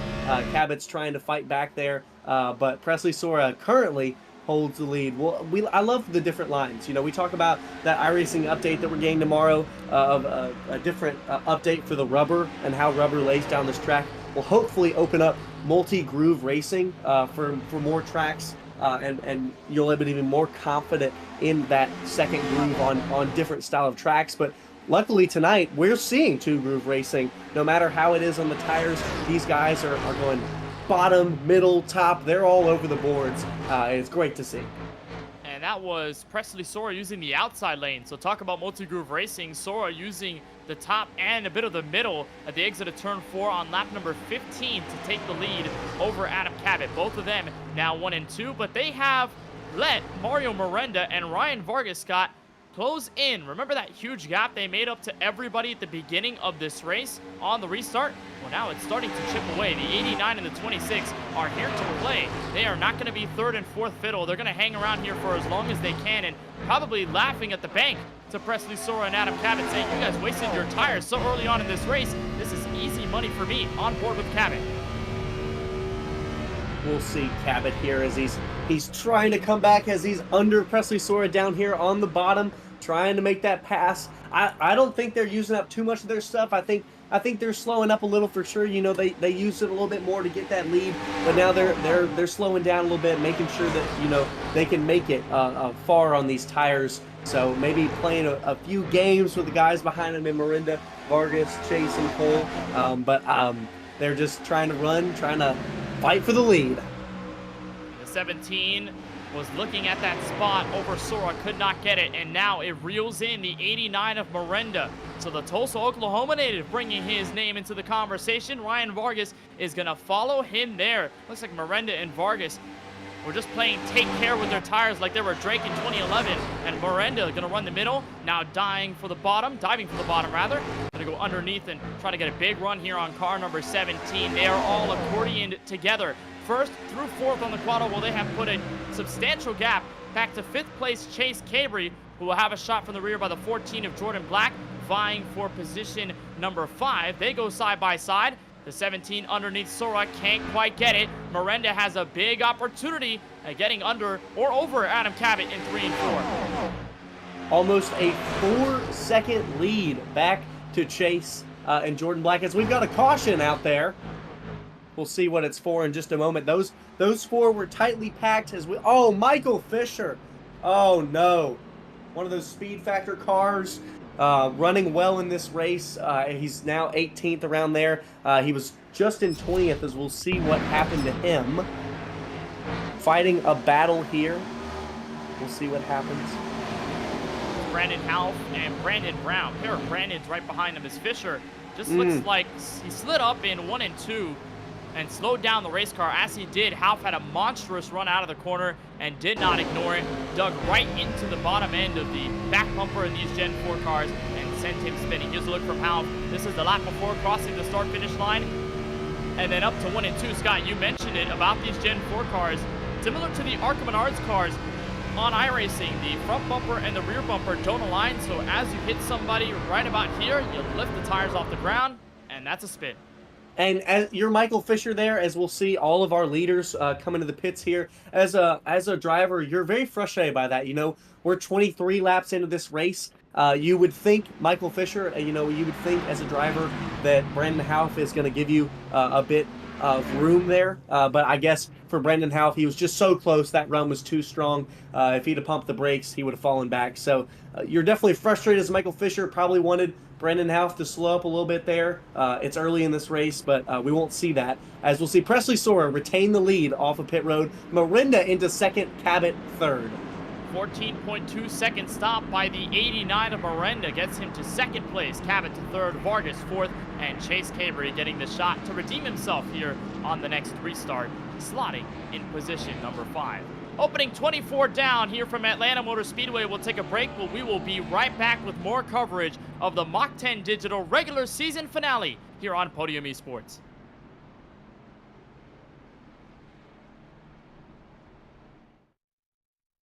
Mach 10. Let's give Mach 10.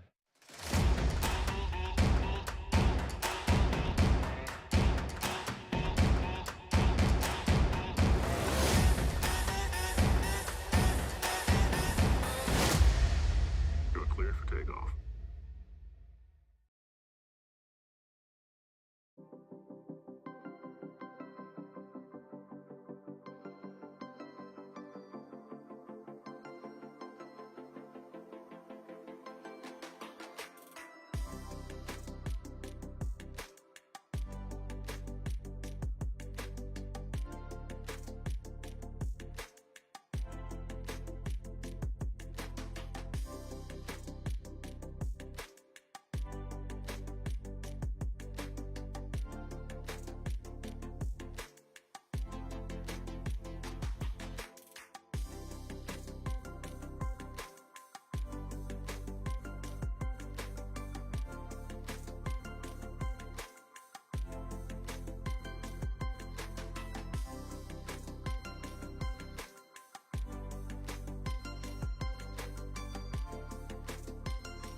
Welcome back to Atlanta, lap number 25 of 133 here in the regular season finale for the Monday Night Racing Pro Series presented by Mach 10 Digital. Had our first caution of the race with the 32 of Michael Fisher, but we've got Presley Sora and Mario Miranda leading us in row number 1. Back to the green flag at lap number 26. Decent jump by car number 98. Miranda looking for the inside. Cabot already shifting through the gears. He looks underneath the Oklahoma native. Three-way fight for the lead. We see a little wheel spin back at Ryan Vargas on the restart, but he held it up just a little, didn't stack up anybody. Beautiful by him. Mario Miranda, Adam Cabot battling for the lead here on Presley Sora. We'll see how this works out. We'll see Miranda on the top, Cabot on the bottom. Sora trying to play defense, but it's going to be hard to defend the two. We're going to go 3 wide into 1. Oh, how's this going to work out? Oh, Miranda's going to get a fast top line, but Cabot is going to soar on the bottom, but Miranda is going to have it. Cabot gets loose. Miranda is going to have it him and Sora side by side down the back. Chase Cabre comes up to fight for third with Adam. Got to give Cabot credit for the slide job attempt in 1 and 2 to get around the race leaders, and in the middle 3 wide had to fend for himself, but instead Mario Miranda gets on the top side of Presley Sora, new race leader from Atlanta, lap number 27, as Miranda will hold on to it. Sora second, Cabot in third, and how about Chase Cabre, Scott? We mentioned his ability to save tires. It looks like he was doing that in that first run. He is forbidding any of that strategy now. Car on the outside wall behind, that is Nick Olsen. We will stay green, but Chase Cabre to the top side of Cabot here for third. They're going to fight hard. We'll see Chase in the middle lane. He's going to try to hold down Cabot. block that runoff from the bottom so he can run on the top and get past him. Presley Sora right on the back bumper of Miranda. Presley Sora will go high along with Cabot, or along with Chase right behind him. These four little cars under a blanket. This is a great battle here for first and third. Cabot's going to give way to Chase Cabry, who slots in the third. Now Sora is going to make a chase for the race lead, and he's got it. Miranda's not going to fight him too hard for it. I believe Miranda just took note that in 3 and 4, he's going to save a bit more. 39 and 98, surge up top. Now Cabry tries to look under it. He peeks down there. Here's clear of car number 89. On board with the Tampa, Florida native, and Chase Cabry, who set the fastest time in qualifying, back to the front. But for about 3 or so seconds, Sora fights back. And Scott, we're seeing monumental multi-groove racing, but what that does to the tires won't matter if we get into a long run. If you run that top side, your tires are going to wear out, specifically on the right rear. So how careful and precise do you have to be if you're running the top and when you're choosing lanes over this fight for the lead? You're definitely thinking about it here. You know, you can get into a battle here for the lead, as we'll see. But these drivers, sometimes they can get a little bit of tunnel vision, and sometimes they can forget. You know, that they're thinking about it a lot, but sometimes they can forget here, as we'll see these three battling for the lead. So you definitely want to reel back, and you know you're in this battle for the lead, but you definitely want to make sure that you're saving, because this track will slowly use them over time. You can be running the race, and this track will slowly eat it away at your tires, and you'll get 30 laps away and be like, what happened to all my stuff? And you'll start falling through the field. So you definitely want to make sure that doesn't happen, thinking about everything as these guys battle for the lead. Sora's been on the high line a lot. He definitely is thinking about that and how he's using this stuff. Chase running the middle, and we see Adam down on the bottom. So these three guys kind of moving around, but sticking to their main idea of where they want to run. So these guys are going to continue to stay in line here. I would assume Cabry might try to go for the lead, but then Sora will probably give it up because you want to save your stuff. Yeah, running up top is going to eat away at your tires, but it's also going to balloon your lap times over the course of a run. And we've seen over the last 3, and I'm watching it as Cabry darts the inside here and gets a nose underneath the 98 and can't complete the pass going into turns 3 and 4. These three, Sora, Cabry, and Adam Cabot, both ran laps, or all 3 of them ran laps in the 30.8 second bracket.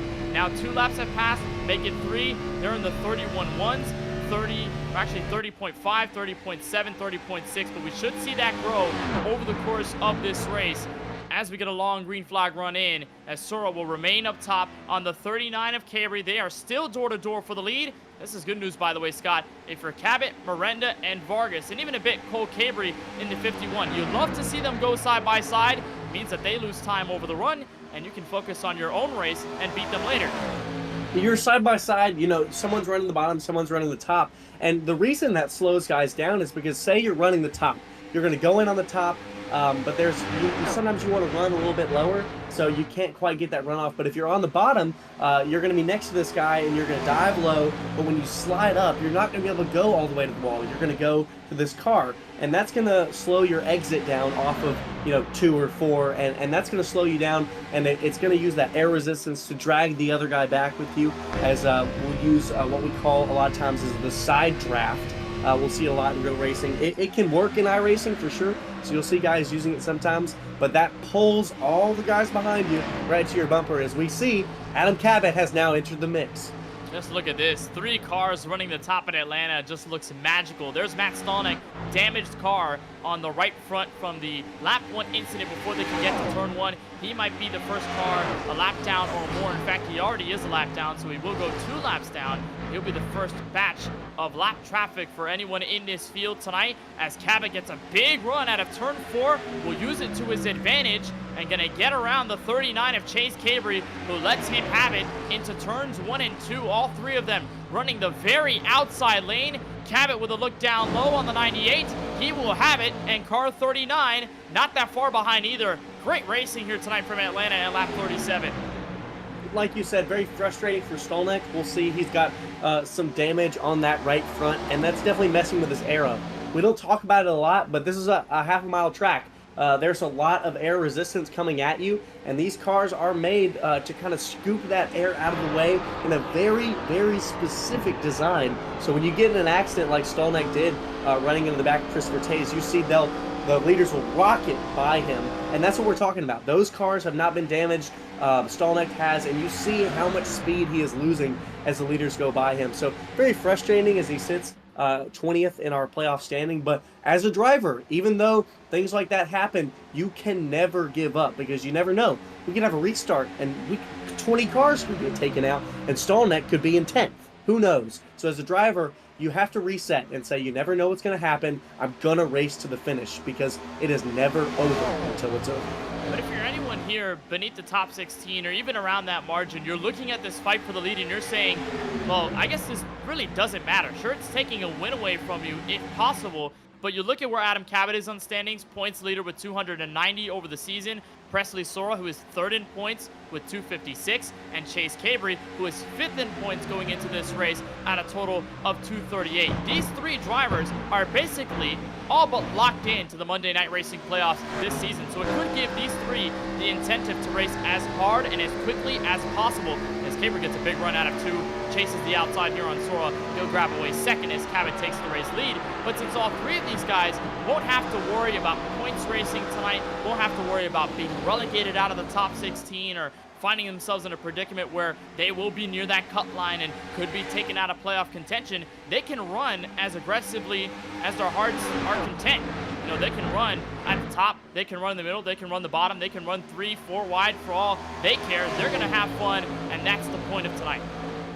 These guys, you know, they're in that top 5 seeding right now currently in our playoffs. And like you said, we don't like to use that word safe, but if we're going to use it, it's these guys. So when it comes to strategy, when it comes to tire usage, when it comes to lines you're going to run in this race, you're going to see these guys are going to be the guys. They're going to put the most out there because they can take that risk because they've worked and made better finishes, wins, things like that in this season, so that they've been able to get to this point and say, you know, I'm feeling pretty good. We'll see a battle for the lead here. Chase Cabry goes on the inside of Adam Cabot. These guys can say, hey, we're pretty good. We can take some extra risk here that some guys can't. Go for that win, as we'll see a battle for the lead. Chase Cabry on the bottom of Adam Cabot out of 4.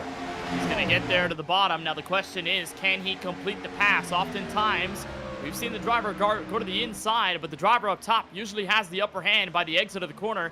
Cabot dives it deep into turn 1.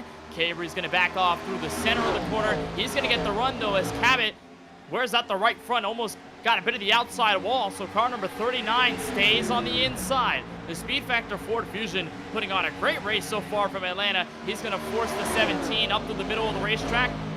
Presley Sora is going to hang around in third place. Miranda, Cole Cabry, and Ryan Vargas complete the rest of this top 6, but they are still even at it. Lap 44, Scott. This is not going away.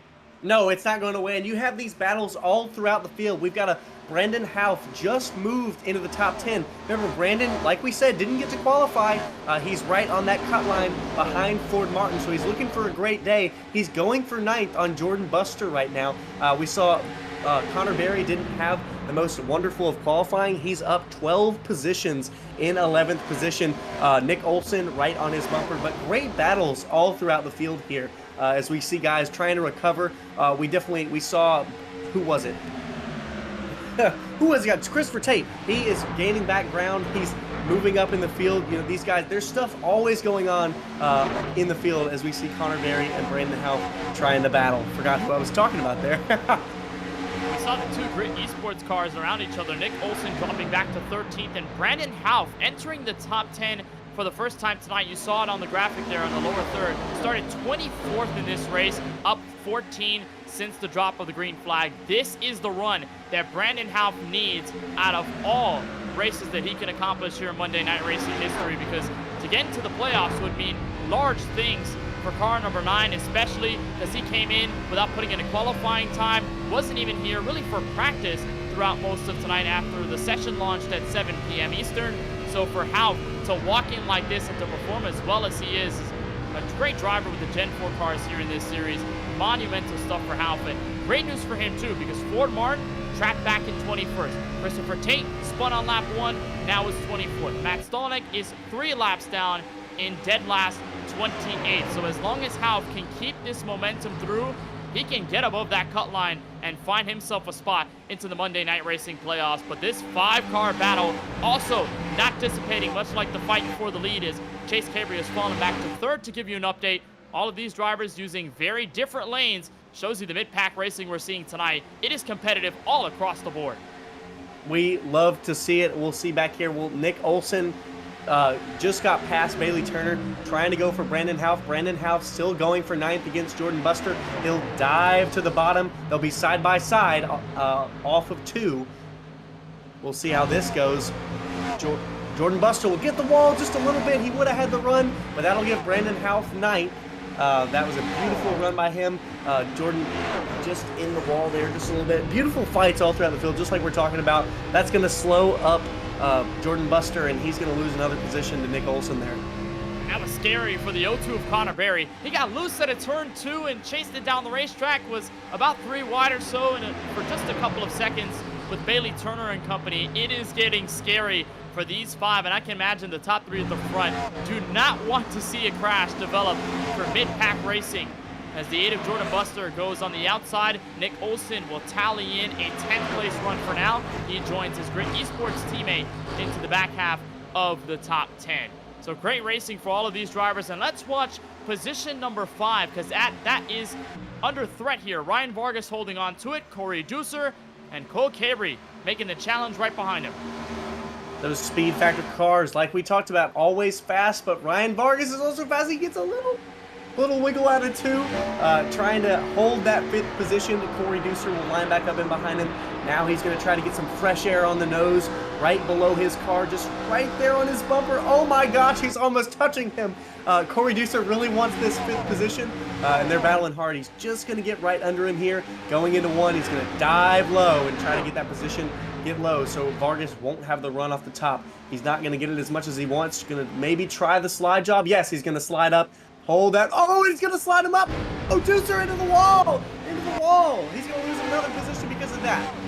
And Deucer got a hit from the 26 of Vargas, who comes over the radio. Deucer tank slap the outside barrier coming out of turn 2. We'll take another look at it, but just a simple case of making the slide up and the car behind you being much faster and not being able to slow down in time. The 04 of Deucer was going to pretty much hit the wall if he kept the throttle in the race car. You see him all the way at the bottom. Vargas at the top. Deucer slides up, has to check up, and the 26 has no choice but to get in it. But a great effort by Vargas to try and get out of the way, but unfortunately, it just hit him anyway. Did everything he could there. You know, that was very close. That was a very close slide job. You know, I expected to see it from Corey Deucer, but I didn't think it was as close as it was. You know, we saw that slide, and Vargas was just right there, had a huge run, nothing he could have done. So Corey Deucer put himself up there, and he tagged the wall just a little bit. We'll see. He's got a little bit of right front damage, as we'll see it. He tags the wall right there.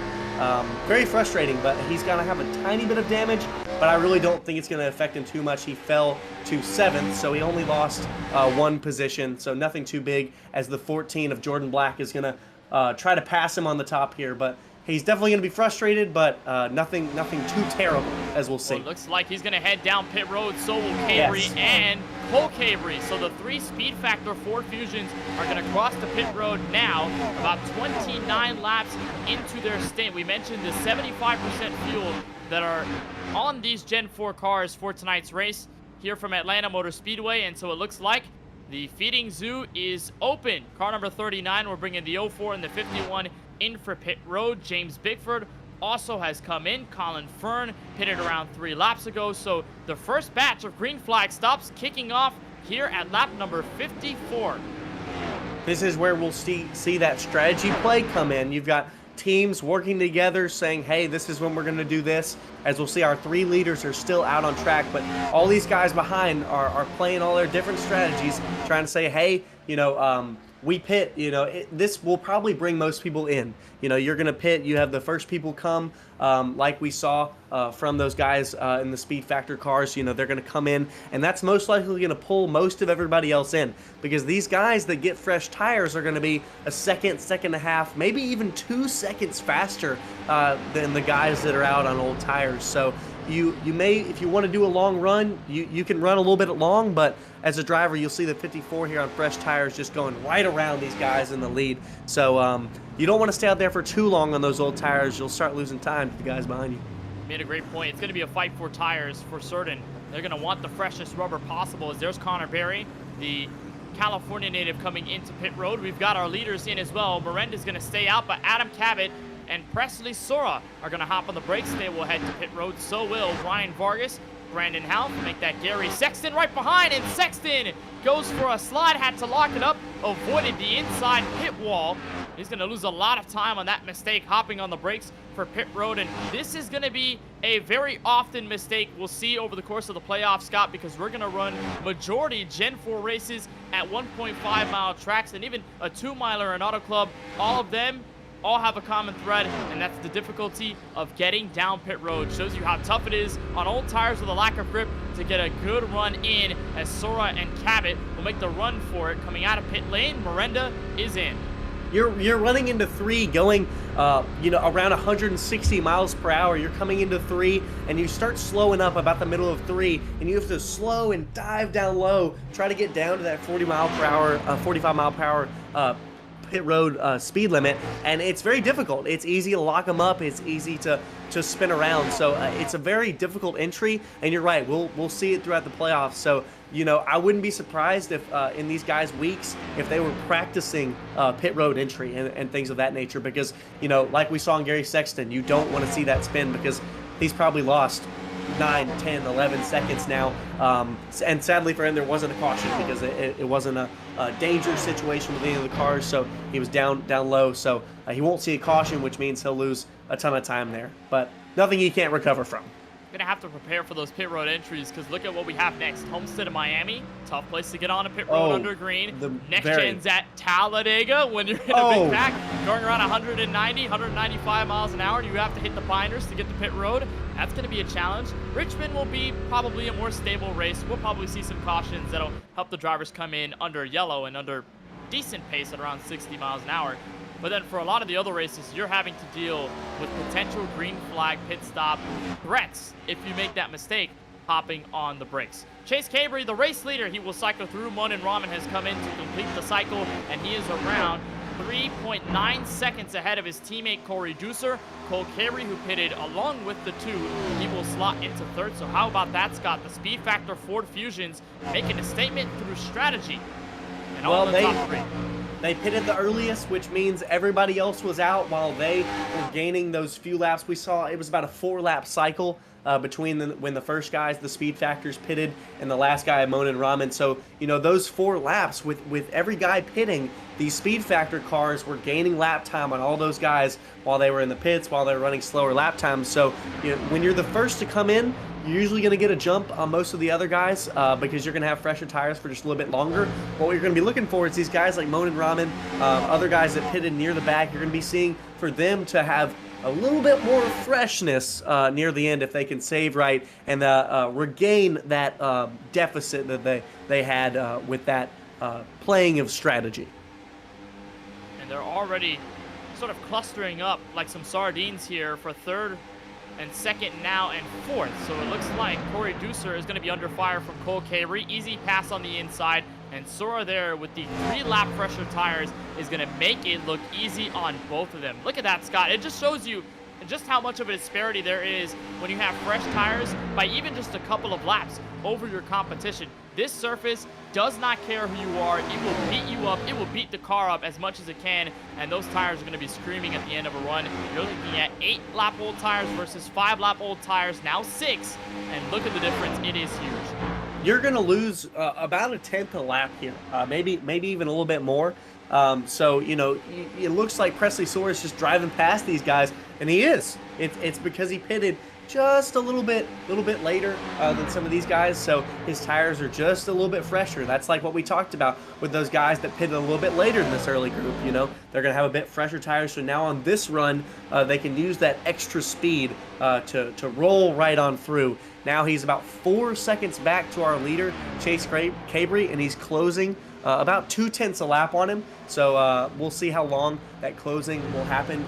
When it comes to tire stints like this that are so close, usually you'll see around 10 laps or so, maybe 8, the tires will do quote unquote even out, and we'll see they'll kind of even out with their gain in speed.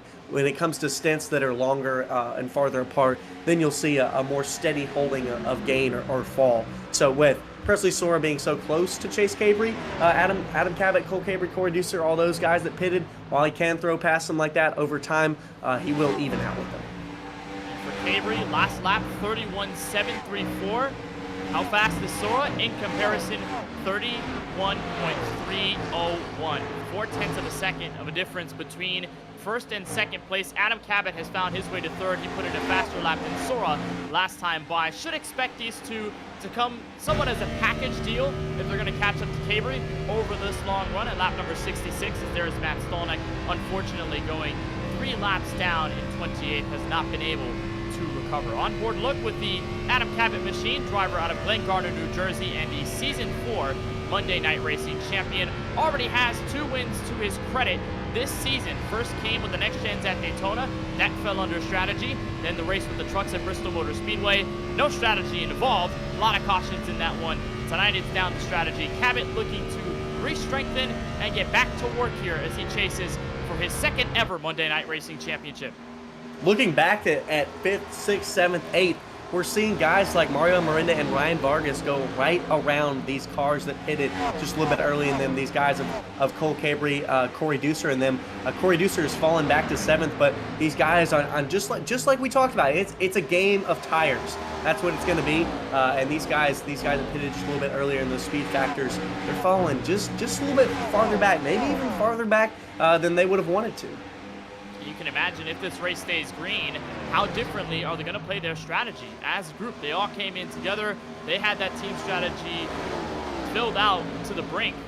And now they're understanding just the result of this. Experimenting here at around the halfway mark of the race as Miranda goes to the inside. He'll find his way to 4th underneath the number 51 of Cole Cabry. Just a reminder that coverage of the Monday Night Racing Pro Series is brought to you by Mach 10 Digital, your partner for stunning video production and digital marketing solutions. From concept to creation, we bring your vision to life with precision and creativity. Elevate your brand with captivating visuals and impactful messaging. From weddings to real estate videography, contact them today at mach10digital.com for digital excellence. Mach 10 Digital, where innovation meets creativity. Well, there's Ford Martin in the 07, currently riding in position number 21 in the lost fight to the guys like Christopher Tate and, of course, Brandon Houff, who has settled nicely into the top 8 here from Atlanta Motor Speedway with 64 to go. This is going to be a pivotal points battle here, Scott, for position number 21. Yes, we're thankful for all of our partners here, but definitely a hard fight here for 21st position. Those two guys very close to each other in this fight that we've got, as we'll see Christopher Tate right on the rear bumper of Ford Martin. Going to try to go to the outside here. I believe Martin is just going to let him go there. They're going to be side by side through this corner, but Tate is going to have the run. No, Ford's going to try to get it back. He's got that position. Tate gets a little loose. They're going to be side by side into 3 and 4, but big battle here that we've got going on between these guys. Battle for point. It's all over the board. They're everywhere, as we'll see Ford hold the position. And these two, by the way, Tate and Ford Martin, are somewhat near the tail end of the lead lap. They do have Colin Fern, James Bickford, Steve O'Font right behind them to potentially be lapped in front, but for these guys, I mean, they have to watch their backs, because if they get one of those leaders in the rearview mirror, they're a lap down and boom. Opportunity at top 16 might be washed away, as there is Gary Sexton, driver who is 1 lap down in 27th after his pit road entry mistake and going for a slide. He will go through on the fresher tires. Chase Cabry leads this race, but now by 0.6 of a second, Scott, we blinked, and all of a sudden, Presley Sora is in the fight for the lead.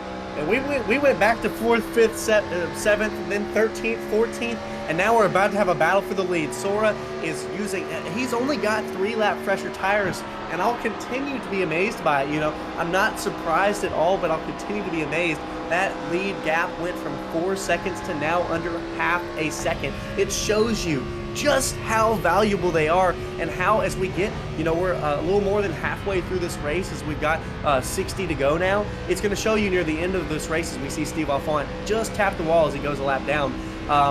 it's going to show you how important they are. If we get a late race caution, we're going to see who plays what strategy, but you're seeing through this race how fast fresh tires are, and even 3-lap fresher tires. So we're about to have a battle for the lead, but it just shows you how important that factor is of this race and what it's going to come down to as we narrow down to the end. Watch your sets. That's what these drivers are thinking to themselves and talking with their spotters, crew chiefs, even some of their teammates. Watch the sets that you're using on pit road.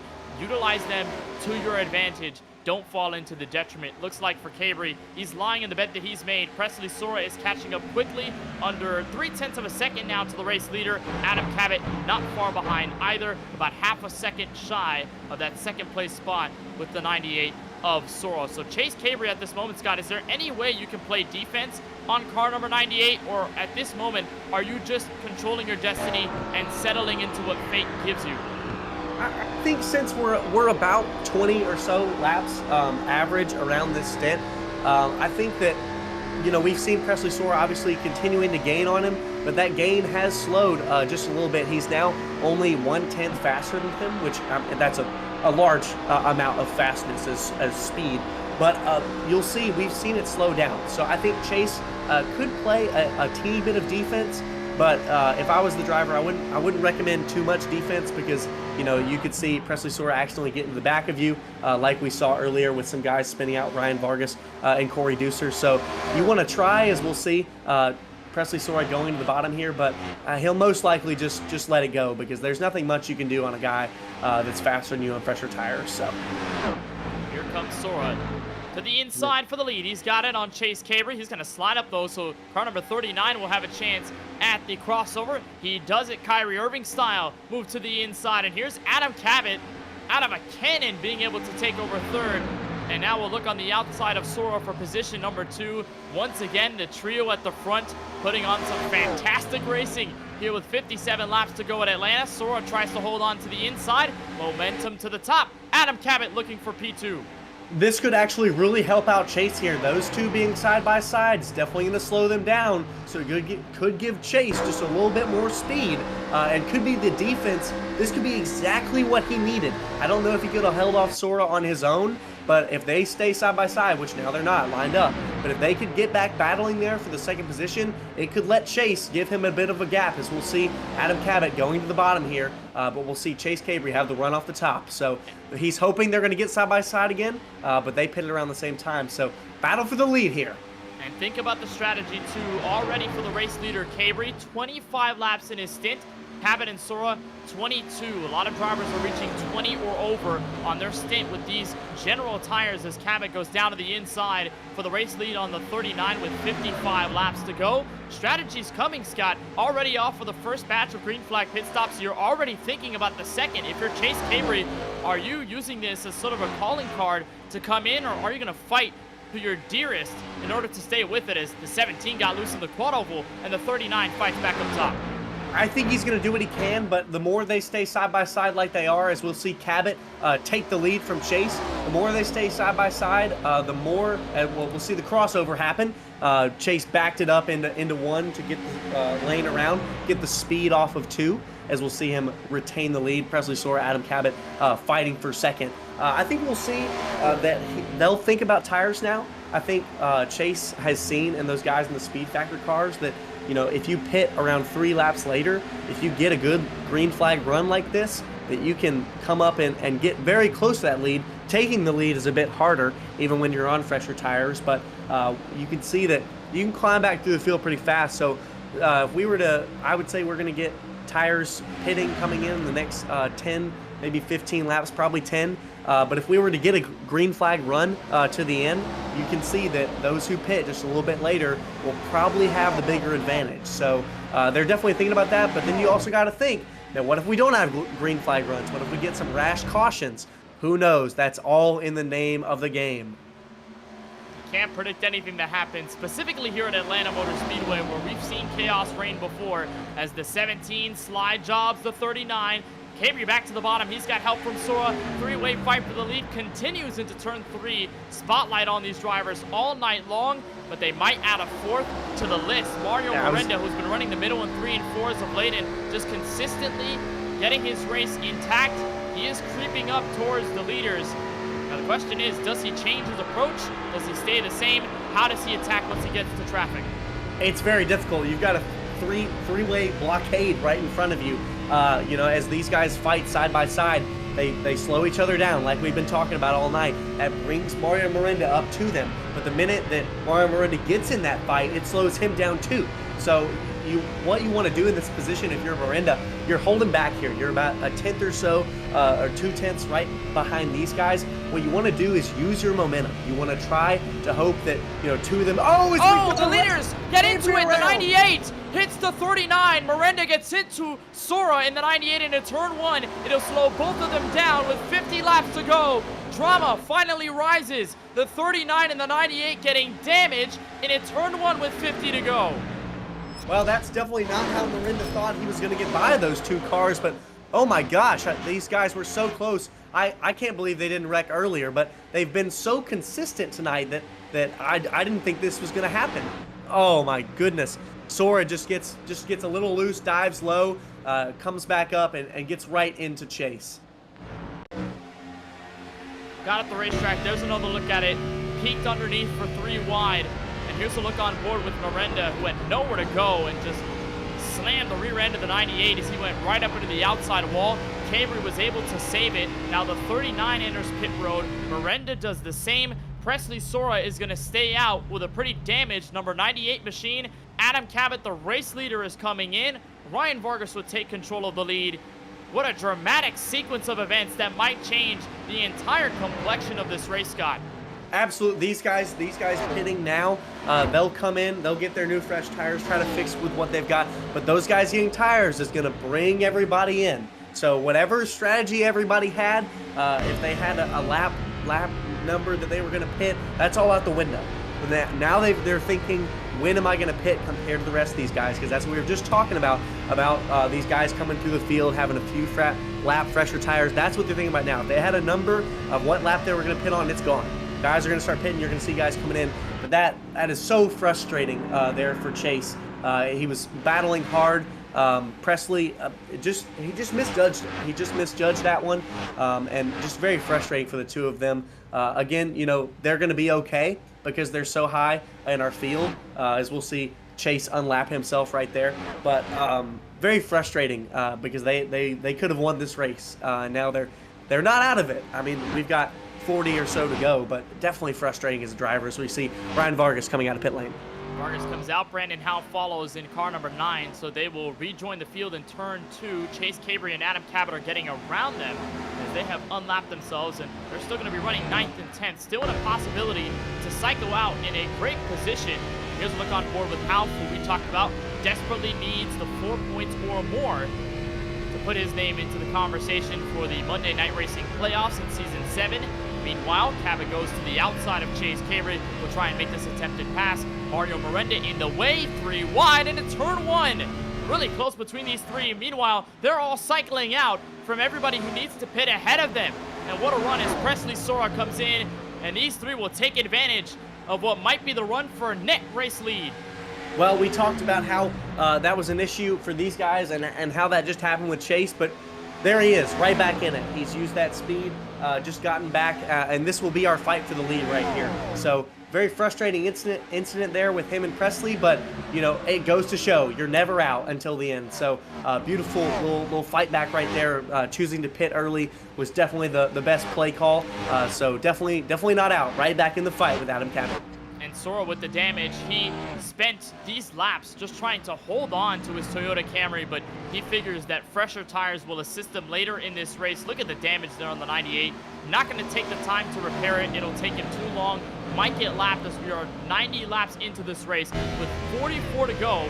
And we are expecting, Scott, at least one more pit stop before this race is over. So this run now is not going to complete the strategy for the race. You still need to come in at least one more time, whether it be under caution or under green. So if you're any one of these leaders, or Presley Sora, who stayed out as long as he could, what are you thinking about with your spotters, your teammates, or just by yourself in order to set up nicely for the run to the finish?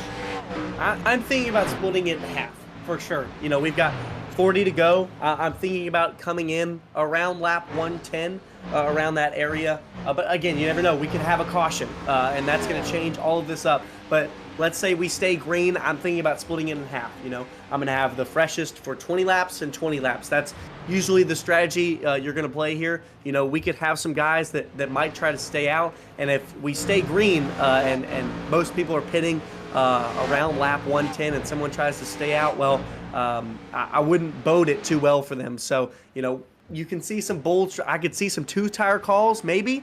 If you want to try to stay out, I could see a 2-tire call, but you'd have to get a pretty stern lead. You'd have to be within the top 10 to even think about making a 2-tire stop, because even with that, you'll still lose a ton of speed as we see Miranda back in the pits.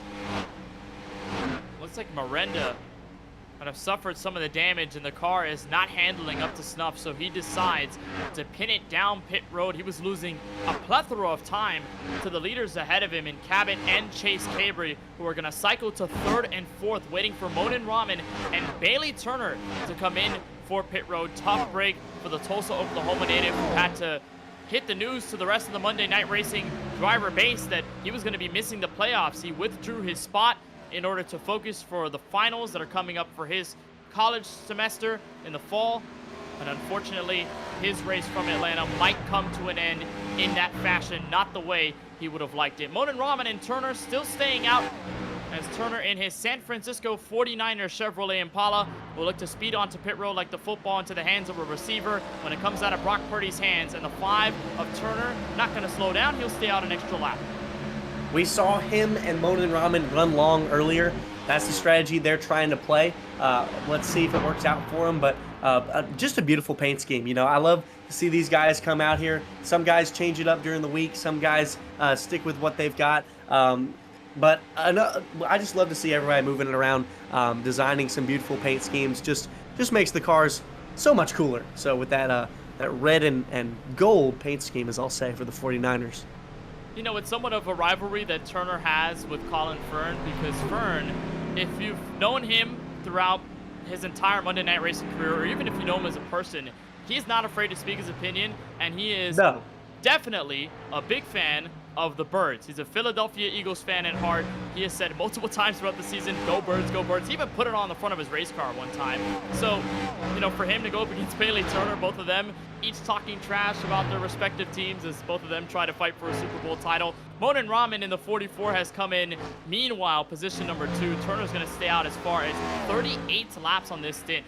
Monumental fuel saving and tire saving here for Turner. Adam Cabot and Cabry have cycled out to 2nd and 3rd. Looks like the 17 will assume the net race lead, but Turner, with 37 to go, is going to stay up front for what it's worth. Well, Turner's got boasting rights for this week, as in the kindest terms possible, the 49ers destroyed the Eagles, who fall to 10-2, I believe.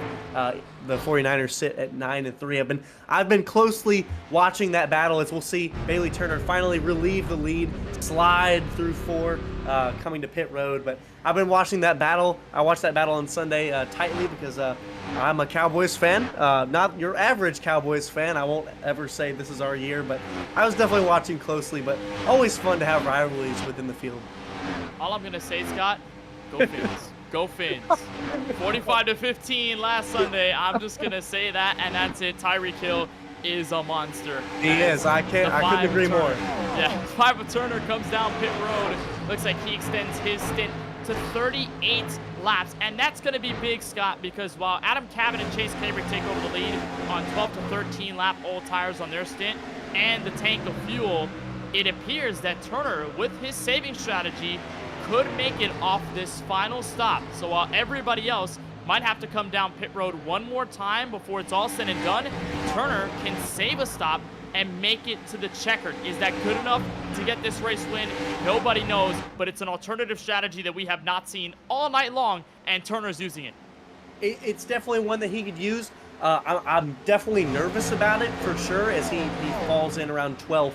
I'm definitely nervous about it just because of how important we've seen tires are. We saw, I'll go back to it again, we saw Presley Sora climb back from a 4-second deficit to Adam Cabot and gain the lead from 4 seconds back over 20 laps. So we've seen how fresh tires are so important.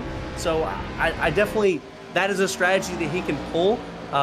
If I was his crew chief, I'd be very, very hesitant. But you never know. These guys can do just about anything they want, and these guys will do anything for the win. Bailey Turner's sitting nicely in his playoff standing, so he could run that risk maybe. But again, that's a risk we talked about. He's not first through fifth. He's not all the way up there. He sits in the mid pack of our playoff field. So you want to be thinking about not only the race, but you want to be thinking about that playoff, because if you think about just the race, it can hurt your playoff. And for Turner, he cycled out in the top 15, got to 14th, now to 13th, and he's still got traffic in front of him that he can get over. Colin Fern is the next up in turns 1 and 2, so I guess reference that little bit of a rivalry they have in terms of NFL football allegiances. But they're going to go head-to-head here, and Turner might make that pass, but this is going to be prominent. For car number 5, the McKinleyville, California native, Scott, might pull away his first Monday Night Racing career win with this strategy. Everyone else is going to have to come in. If we don't get a caution, Turner can stay out, save as much fuel as possible. Oh, and on the fresh tires, he's able to beat the traffic like this. And he might be hoping that, say, in 15 laps or so, that he gets a caution. In 15 laps, he could probably end up in a top 5 position. And if we were to get a caution, everybody's got enough sets. Everybody's got 2 more.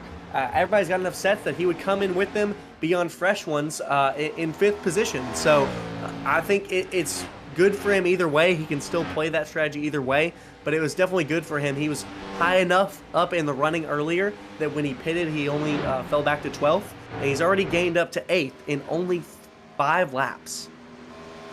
And for Bailey Turner, who has spent a lot of this season wondering what if, his best finish of the season came at Daytona with the Next Gens, where he fell short to Adam Cabot, former teammate, and came home on the podium, then finished 6th with the Gen 4s at Charlotte. So certainly taking his skills with these Gen 4s at 1.5 milers to use. But all the other races, 14th, 14th, 21st, 30th, 20th, and 10th. It has not been a season to remember for Turner, but if he can turn it around with this clutching and coasting maneuver tonight here in Atlanta with 29 to go, it could shift all of the momentum to his favor for the beginning of the playoffs. And what better way to do it than in the regular season finale, Scott? If you've had a rough road, you've been trudging through the mud, now is the time to switch it up and get right back on track. Turner can do that if he employs this strategy correctly. We look at National Series. We look at the NASCAR Cup Series. We saw Ryan Blaney, our 2023 NASCAR Cup Series champion. He didn't have a wonderful running in the season throughout the first half, but then he won the Coke 600, and that ignited him to go on and win the championship. And that's exactly what we can see here for Bailey. A momentum win here would be huge for playoff implications, and that's huge for a driver mindset. That's huge. You're like, man, I finally got that win. I've been fighting so hard for it. I haven't had the best season. It's finally come, because Bailey is a driver who, he's been fighting after that win for a while, and I think he's a driver deserving of it. So, and you get in that mindset, and you're like, all right, here we go. I've won. So it's huge for your playoff implication, as we see Nick Olsen, some of the guys pitting right here at lap 107, but we'll see what Turner can do with this strategy. The Waxhaw, North Carolina native of Nick Olsen comes in. He joins Alex Monteferrante those to take an effort on to pit road. Nice battle for 5th building up between the Speed Factor fusions. Cole Cavery and Corey Deucer, boy, have they been around each other all night long. Now in this potential fight for position number 5. Both on the same tire sets. They came down pit road the exact same lap. They've been putting in the same strategy all race long. So we'll see what happens as Brandon Houff will come in. Gary Sexton is also in 2 here with 26 laps to go. And Scott, we're starting to see the split to cycle out to the race lead near the end of the race. Brandon Houff, if he can hold on to this race, should get him into the playoffs. He comes into pit road at lap 108. He's sitting in a great position. He's done exactly what he's needed all race. Had that issue with Michael Fisher earlier. He was fine, nothing too big, but he's been running strong all day long, and that is exactly what he has needed to be able to make these playoffs, only 4 points out. So he just has to hold it. We've got 23 laps to go. Anything can happen, but he's had a good day all day long. He needs to stay solid here. He needs to complete it after starting 24th. He will get to the blend line here out of turn 2 on the back straightaway, and Half completes his strategy to the end. Now eyes are on the race leader, Adam Cabot, who drifts to his left, locks up the brakes, comes down pit road. Chase Cabrian, I believe another driver behind them, will come in as well. So your leaders are pitting with 25 laps left. Bailey Turner has cracked the top 10, so we'll watch that difference. James Bickford is the 3rd car in. Looks like Brett Baldick in the 4, also getting his bit of service to come to a close on strategy for this race. And let's watch this race for the pit lane exit, the 39 and the 17. We'll see who gets it first here. Who's going to get their stop? Cabot is away. Let's see if he can get ahead, and he will get ahead of Chase here. So he does. He wins the fight, but all eyes now on the 5 machine.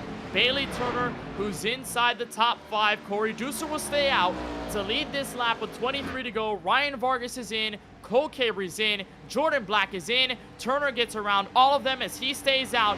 He takes hold of 2nd, and it's a waiting game for Corey Deucer to come in, as Bailey Turner might have kicked off a phenomenal strategy call to get to the end of this race. You know, playing that strategy, you know, I just want to talk about Jordan Black here real quick. He has been running top 10 for most of this race. What an excellent drive. You know, he has only started 1 race back with Long Beach, and now he's running ovals. He's not too keen on it. He hasn't run a ton of ovals, but running top 10 all day, what a fight for him. Just really, really awesome drive. Finished 2nd at Long Beach with the GT4 Porsches, and you're right, yeah.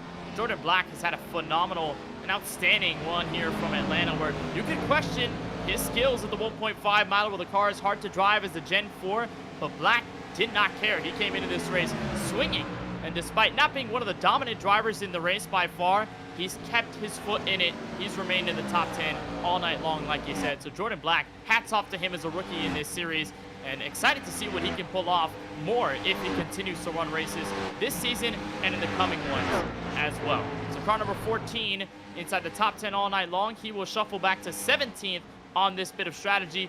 Corey Deucer in the 04 leads this race by 7.3 seconds and counting. We're still awaiting his trip to pit road at 155 miles an hour. Speeds out of turn 4. He will wait an extra lap. Turner into 2nd. And it's a really interesting mix of drivers here, Scott, because we've got Colin Fern on 28-lap old tires in 4th. Devin Henry, who started tonight's race in 27th, is up 22. He's inside the top 5. And now Adam Cabot, who just got around Ford Martin and Jordan Buster in the 8 machine to take hold of 6th place. Very, very, very interesting to see all these different strategies playing. It's very cool to see. It's also, as we see Corey Deucer finally running to the pits here, very frustrating for Deucer.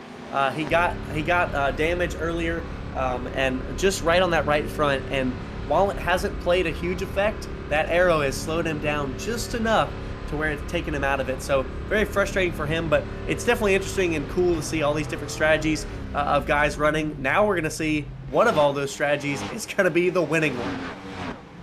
So Deucer is in. Bailey Turner is the race leader here from Atlanta. And after being the first driver, Scott, qualified tonight, he did not put a time in practice to give him a starting spot for the qualifying sheet. Instead, he went first, gave everybody the benchmark time, and after starting this race in position number 18 with an alternative strategy, Bailey Turner might have a shot at his first career Monday Night Racing win. Now, it's not guaranteed. There's still time left, and Adam Cabot has clocked in a 31.106, a full 1.3 seconds faster than the 5 car.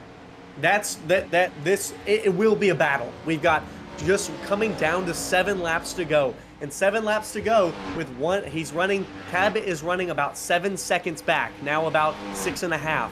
It is going to be a last lap battle if Adam Cabot can make a run for it. This is going to be a fight to the finish. It is going to be a good one. Turner he's pushing for everything he's got right now, trying to hold off Cabot. It's going to be Cabot 8 seconds back, actually. So he's got a chance. Turner has a chance with his strategy. Could be huge. Just has to keep on his game.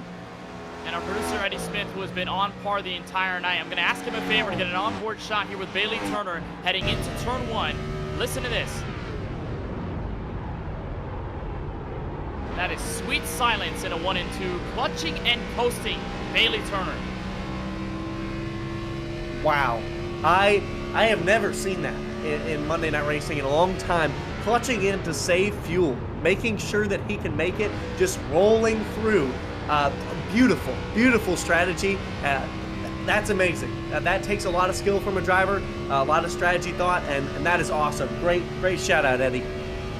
It's just a manufacturer of being able to put on this strategy. And Turner, I mean, of course he is slowing down because he is saving all this fuel, and it could really help him get to the end of this one, especially if a caution comes out in the next 15 laps. Something that we haven't seen often in tonight's race is Adam Cabot got close to Josh Slate, who struck the outside wall out of turn 2. That was a really close call for Cabot. Woo, Oh, that man. was close. Definitely got a little nerve-wracking right there for Cabot. Woo, I wouldn't have wanted to been him right there, but he holds on to it. All good. 6 seconds back with only, you know what? I said a lot of laps earlier. We've got 13 to go. I've misread my charts. We've got 13 to go. We'll see what Turner can do. My bad on the missed call there earlier, but that was close for Cabot. Oh, man. I can't see him right now physically, but I can imagine the pants are brown on the 17 car. That was close. Almost ruined his opportunity of getting a 3rd win of the season. And Scott, here for Adam Cabot, this has been a season unlike any other, literally, in the sense of winning, because Cabot, every single season that he's partook in the Monday Night Racing Pro Series, he has only won 1 race per season. It got him to a championship back in Season 4. It's gotten him to the championship 4 in Season 5, so no complaints for the New Jersey native at all. But this season has been remarkably different. 2 wins over the course of the 8 races this season, and he has not looked back. The points leader outright going into tonight's race, and now 4.5 seconds away from taking the lead from Bailey Turner as we approach 11 to go. This is a different Adam Cabot. He has been so strong this season. He's always been a good driver, but this season we're just seeing something different. He's come with 2 wins. He's been fighting. He's got 6 top 10s. He's been fighting hard, and he has been finishing well. That's why he's our points leader. But we're just seeing something different out of him this year. That he's telling these other drivers, hey, I know I've been strong in the past, but this year I'm making a run for it. And he is showing other drivers, showing us, showing everybody just what he is truly capable of as he makes the run here now within under 4 seconds on our leader, Bailey Turner. But just amazing drive from him, and just an amazing driver all around. And Cabot so far on the last lap, about 7/10 off, give or take, to Bailey Turner's lap at a 32.6. It's closed into 3.4 seconds of a gap. It is sort of chipping down, but here in the last 10 laps, it is not chipped down by that much. So Turner has been holding on to this lead, and he can keep it intact.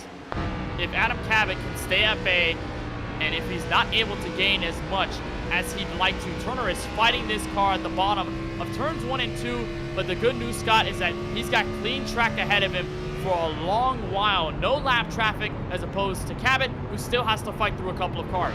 Cabot is right on that wall in 1 and 2. I mean, he may have been inches right there, and running that wall is so difficult. I mean, it is so easy to get it. He gets loose off of 4. It is so hard to run that wall, and 1 tap on the wall, you are losing copious amounts of time. So Adam is running the top, using those tires, but he is gaining a ton of speed doing that. Now about 2.5 seconds back, and getting a little tow from the 4 car here in front of him. So he's slowly ticking away at Turner as we've got just under 9 laps to go.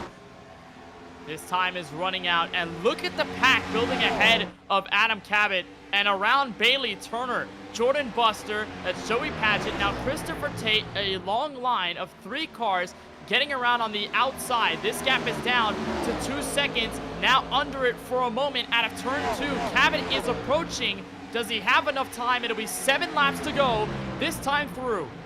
Tate slightly got into Turner there right off of 2. Very dangerous on the radio just a little bit, but this is slowing Turner down. This is not what he wants. He needs Tate to go by him. He cannot run side by side like this. It will bring Cabot right to him even faster, and it was already going to be close. So he needs to get singled out, and he needs to run the fastest times he can. Definitely not what he wants here. great point that Tate is just holding him up by remaining on the outside lane. It is keeping Turner from holding on to this lead, at least by a decent margin. We'll come across the line for 6 laps to go. Cabot is going to let the fresher tire car, Colin Fern, go by. That will not be an issue for him. It'll be an issue for Turner. If Turner makes it a scene here, it'll be 6 laps to go. This time by from Atlanta, Scott, it is getting dramatic. That gap has slowed down just a little. Now he's under 1.3 seconds back to Turner, but it has slowed. So we've got just under 6 laps to go. It is going to come down to the line. If Turner can just keep running it out, he's going to do everything he can here. But Cabot is racing hard, and now Cabot can see Turner. He can see him right there. He's going to battle for him, but he can see it. He can see his goal. Turner is right out in front of him. Turner is hanging on by a thread right now. Apologies there, Scott, to cut you off. You're good. But Turner is hanging on by a thread here, still clutching and coasting. He is still saving fuel on the strategy that he has employed up until this point to get ahead of the competition. Now Adam Cabot, there he is on the back end of your screen, 7/10 back. It is so close, so very close. We're gonna see what can happen here. It is dangerous. He's still clutching, coasting, trying to get everything he can. He is loose. Those tires are old, 32 laps old now, with Cabot 12-lap fresher tires. He is doing everything he can. Cabot is riding the top as we see Turner been on the bottom for these past laps, just trying to save what he's got. So right now within 0.6 of a second. We're approaching 3 laps to go. That is Steve Alfont in the 54, a lap car ahead of Adam Cabot. And on fresher tires, he should be able to get by Bailey Turner. Will he play a factor into this race for the lead? Final 3 laps here from Hampton, Georgia. A look on board with the Magic Man, who has crossed the start-finish line first twice this season, and he can make it a magical third. Rips the high side in 1 and 2.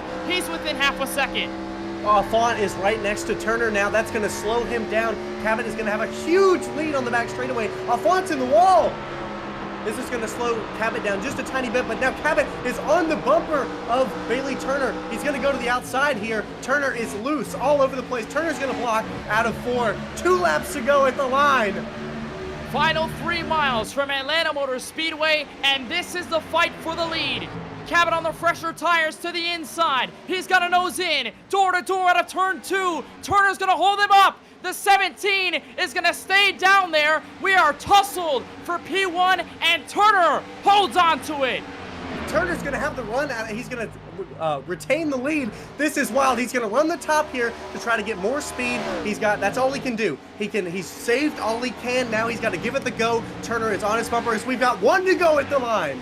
White flag at Atlanta Motor Speedway in the regular season finale. Turner trying to rewrite the script of his Monday night racing career and get a win. Adam Cabot is looking to make it a 3rd win on the calendar year. Turner's loose into the outside wall. Cabot's down low. He's got the momentum. Adam Cabot to the race lead in the final approach for turns 3 and 4. And after being second fiddle last time we were at Atlanta, Adam Cabot is victorious. 3rd win of the season for driver number 17. Wow, that was absolutely insane. Turner was giving it everything he had out of 2. He just got a little loose, brushed the wall, and that was all Cabot needed to get by him. Amazing fight by Turner. Amazing. He did everything he could. Nothing to be frustrated about.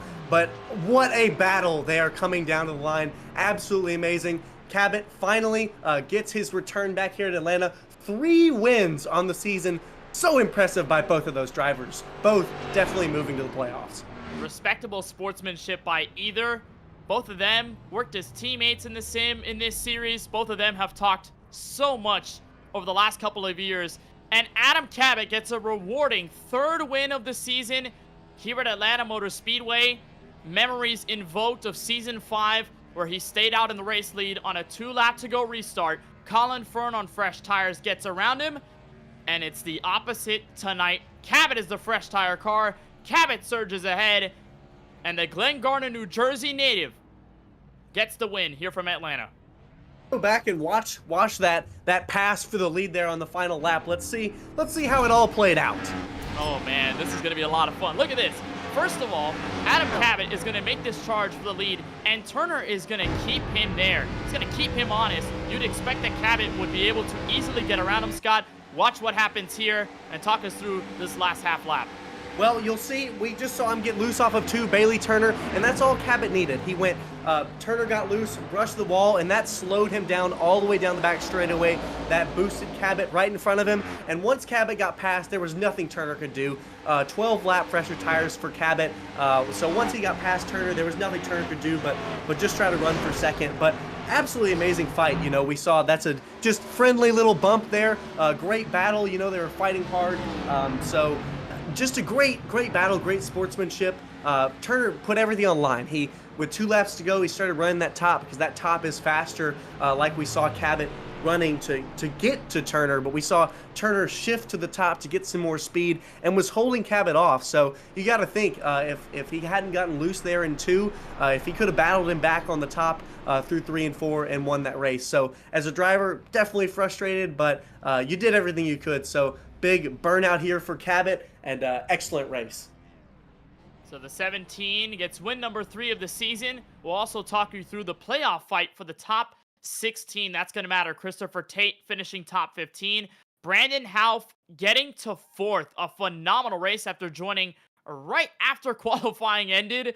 Brandon Houff for Grit Esports might just have himself locked in to the MNR playoffs in Season 7, but it's Adam Cabot to walk away with the win by 3/10 in a last lap effort over Bailey Turner. Respectable race by both of them. Turner, gotta give the hat over to him, and gotta give the props on Turner for alternatively making his strategy work, getting to the end on fuel, and just coming up short of the race win. Chase Cabry, despite getting hit earlier in the race and went sideways in turn 1, he comes home in top 3 position after lining it up on pole tonight. Brandon Houff, like we talked about, 4th place, should get him into the playoffs this season. Jordan Black wraps up the top 5 in his 2nd MNR start. Cole Cabry comes home in P6. It'll be 7th for the 26 of Ryan Vargas. Nick Olson in the 24 is 8th place. Corey Deucer back in 9th. And Alex Monteferrantes got shy, brings us the rest of the top 10.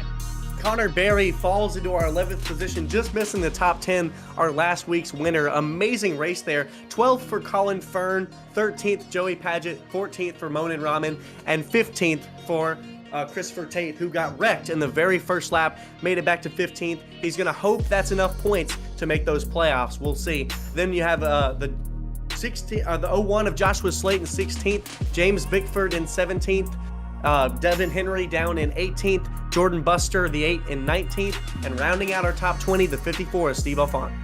Gary Sexton, Brett Baldeck, Brandon Brown, Ford Martin, and Presley Sorrell brings us the rest of the top 25. Ford Martin might be knocked out of contention for the playoffs this season after the race this evening. Matt Stolnick is in 26th place, 5 laps down. Michael Fisher and Mario Miranda having to retire from the race. So that does it for tonight's Mach 10 Digital regular season finale here from Atlanta Motor Speedway. We'll take a short break, but on the other side, post-race coverage and more as we look ahead to the first race of the MNR playoffs here on Podium Esports. Mach 10. Let's give Mach 10.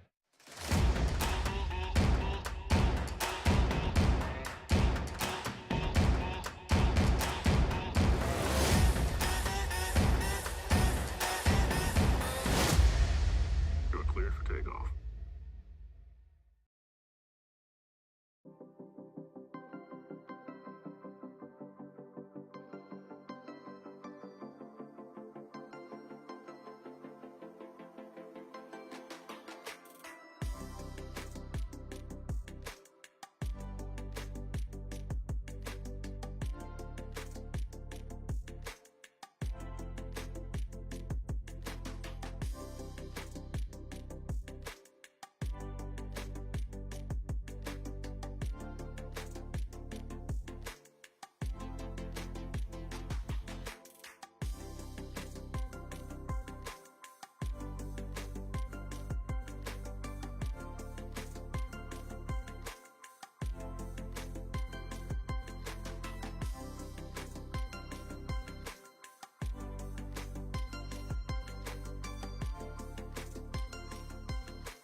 setting the scene in season 5 here at Atlanta, where Adam Cabot was on the inside, Colin Fern was on the outside on the final lap. Adam Cabot lost that race, but this time around, he redoes it in the right way. Adam Cabot, the winner here in the Mach 10 Digital regular season finale. We join him in victory lane. Adam, this is unprecedented in your career because never have we seen 3 race wins out of you in a season. It's always been 1. What's been so magical about this season, including tonight's storytelling race win on the final lap?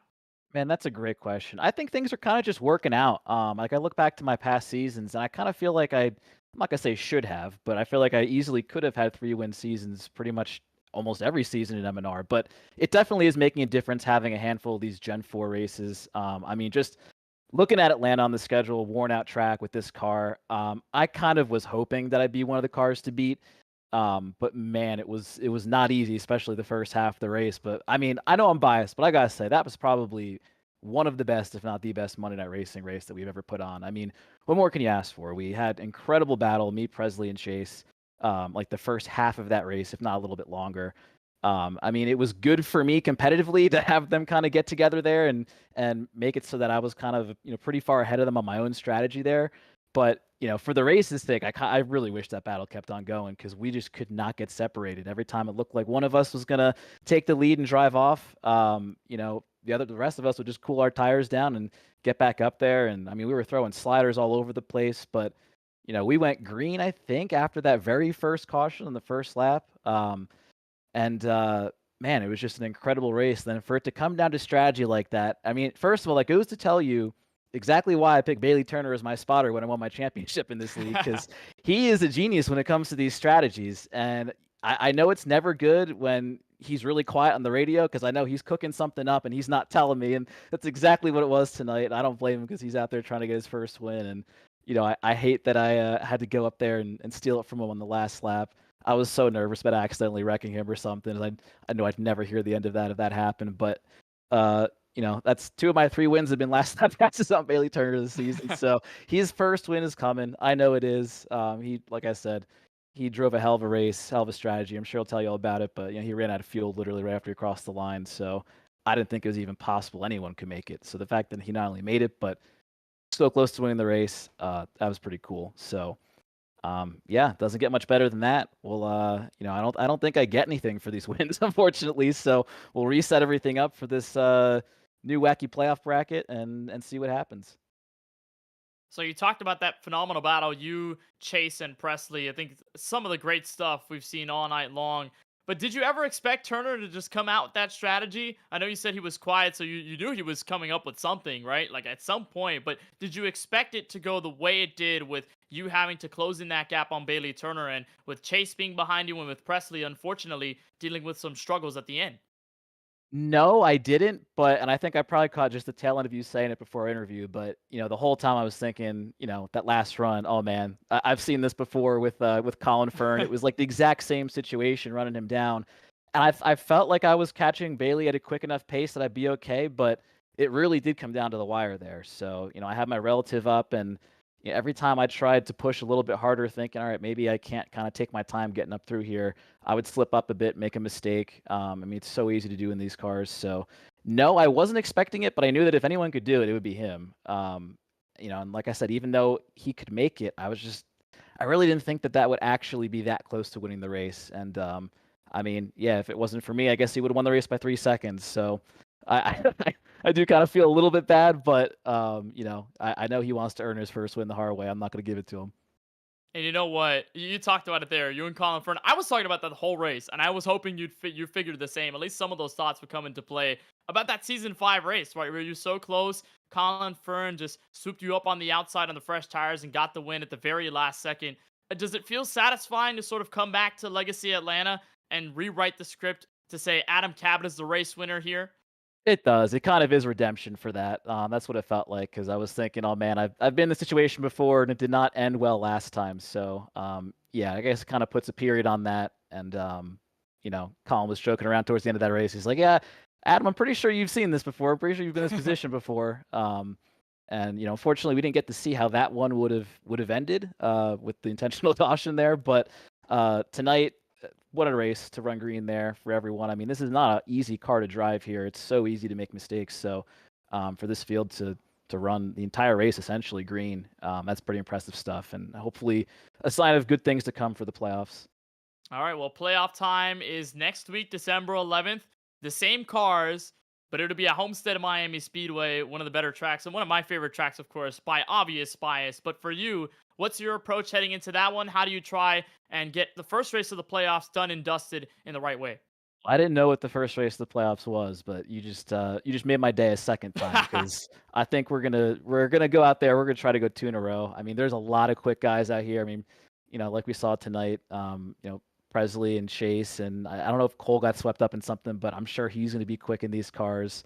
Mario was quick too on the shorter run, and I think maybe he oversaved a little bit. I'm not sure exactly what happened with his race, but it's never a gimme in this league, but these are the type of races that I enjoy the most. I think they're the most fun, and they definitely fit my skill set. So yeah, hopefully we can start the playoffs off with another win. Bit of inspiration from one of the things you said, and I'm going to say it here. You put the period on the regular season, actually with an exclamation point, and now you get to rewrite the sentence here for the playoffs. Adam, congratulations on the victory here from Atlanta. What a way to do it. Phenomenal race from start to finish from you all across the board. Good luck in the playoffs. We'll see you top seeded when we head to Homestead in Miami next week. But until then, congratulations. Thank you, Kenneth. So Adam Cabot in the 17 brings it to victory lane for the third time in season 7. Has to be with his head held up high after this race from Atlanta Motor Speedway. We'll kick it off to second place, who's caught up with Scott Shive. That is Bailey Turner in the 5 machine.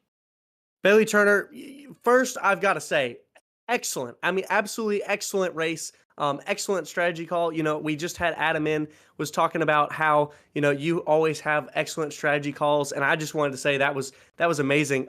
Firstly, I just wanted to ask, we saw that in that second stint during about the middle of the race, we saw you stay out long. Were you testing that long run strategy just to see if it could work for the end of the race?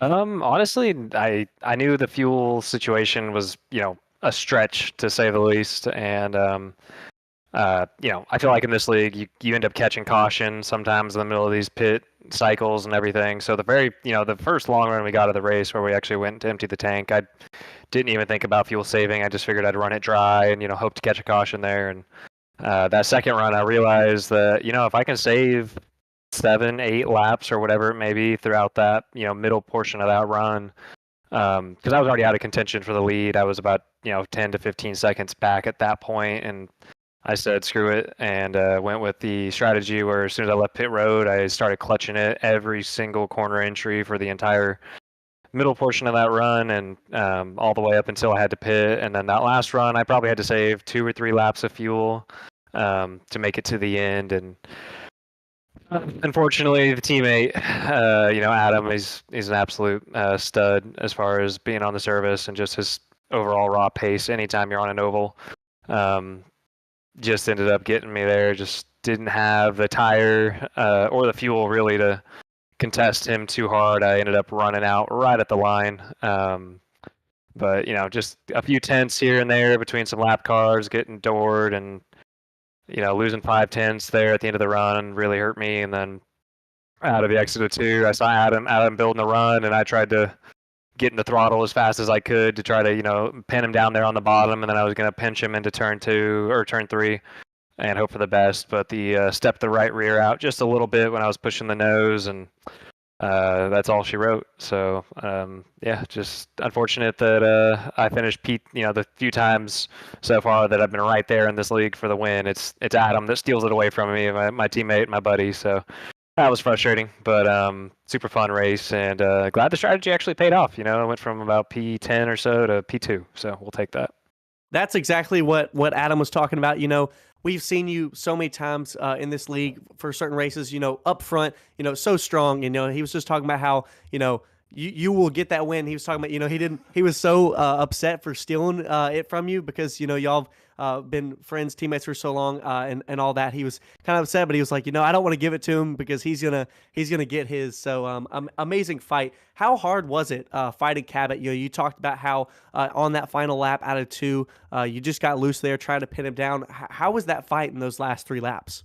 Yeah, I mean, it's tough. You're on a tire disadvantage, and I think my only hope was that I knew that he was going to have to push so hard that last run to make up the time to get to me, that the tire wear would even out, at least to an extent to where I can make it a little bit of a battle. And the beginning portion of that run, he was just making up a huge chunks of time, and as he kind of got closer and closer, I had to kind of change my driving style just to get a little more pace out of the car. You're losing a tenth or two each lap, so just trying to fight that, and still at the same time looking at my fuel gauge, realizing I was still about a half a lap short. So trying to manage that, and then work lap traffic the best you can. I know there are other guys coming on fresher tires than me, and for the most part, they did what they could, and it's just unfortunate that we got caught up with a few of them there, and probably, like I said, cost me anywhere from 5 to 8 tenths. Not saying I still could have stopped Adam or not, but it was just tough. Yeah, just sliding the fronts, sliding the rears, just doing everything you can to hold them off, and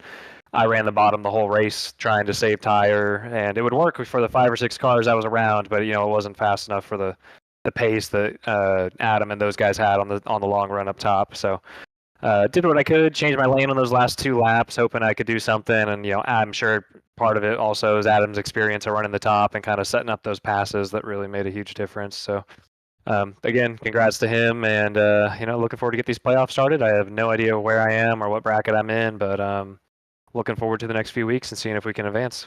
Well, you came in 8th, so I imagine you might be seated. You're in the top 8 for sure after this amazing performance. So you're on the top half, which is awesome. Speaking about the playoffs, even though you couldn't quite snag the win here, just because everything had to be perfect in that strategy and everything. Even though you didn't get the win, does this still, for you as a driver, give you momentum coming into these playoffs, going to Miami next week, and all that? Yeah, I think so. A little bit, just reinstall some confidence. I feel like during this this whole season's kind of been, as far as even being P8 in points, I'm pretty surprised, because I think if you watch the replays of these races, I think every single week I've somehow been getting wrecked or involved in an incident somehow that 90% of the time I would say had nothing to do with me or any of my doing. So been on the unfortunate end of things this season, or I think I could be a little higher up in points. But yeah, definitely looking forward to some more oval stuff. A lot of the stuff we've been doing recently is out of my wheelhouse. So you're just trying to put together some solid finishes each week to kind of point your way through until you get to some tracks with some more familiarity, like an Atlanta, like a Homestead, or any other major oval race. I feel like I've got a shot at least in the top 5. So looking forward to that, and yeah, like I said, just stringing a few races together. It's kind of hard for me. I get off work at 7 o'clock Eastern and rush home, and I get no time to practice, and I hop in here and qualify and just try to feel the car out the first run of the race to kind of figure out what I need to do. So with that being said, just trying to maintain some momentum and keep the pace going forward. Well, you've been excellent given what you've got, Bailey. So awesome to watch you. Excited to see you through these playoffs. Before we let you go, anyone you'd like to thank? Yeah, Dennis Faircloth, he's throwing together paint schemes for me, and had to shout out the Niners after that absolutely dominant performance over the Eagles. Team. I don't even know why somebody would pick the Eagles in that game. They're probably, bottom tier defense in the NFL, and Jalen Hurts is extremely overrated. So glad to pull that out. Brock Purdy for MVP, and yeah, I think I'll sign off right there.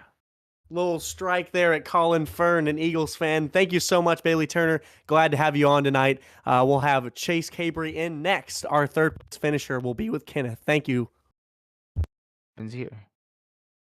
So here we are with the driver of the 39, Chase Cabry, who wraps up the top 3 in Chase. Out of the last 4 races, 3 of them podiums. Looks like Chase has actually left our voice chat. So we're going to take a little longer just to talk with the driver of the 39. We'll take a moment. But for Chase, Chase, you got a copy here? Yeah, sorry.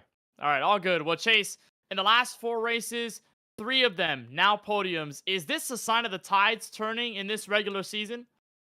Yeah, I feel like we've just gone to tracks that weren't Wreckfest.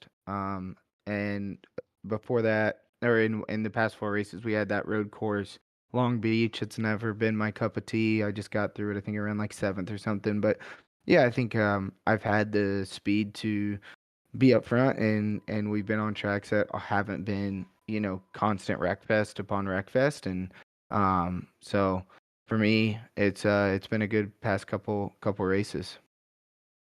Certainly has been going your way. And let's talk about the racing that you encountered with the likes of Cabot and with Presley Sora for a bulk of this race before strategy fully kicked in. You three seemed like you were in another league. What was that like from your perspective and from your eyes? And what were you thinking in the heat of those battles as it was going through?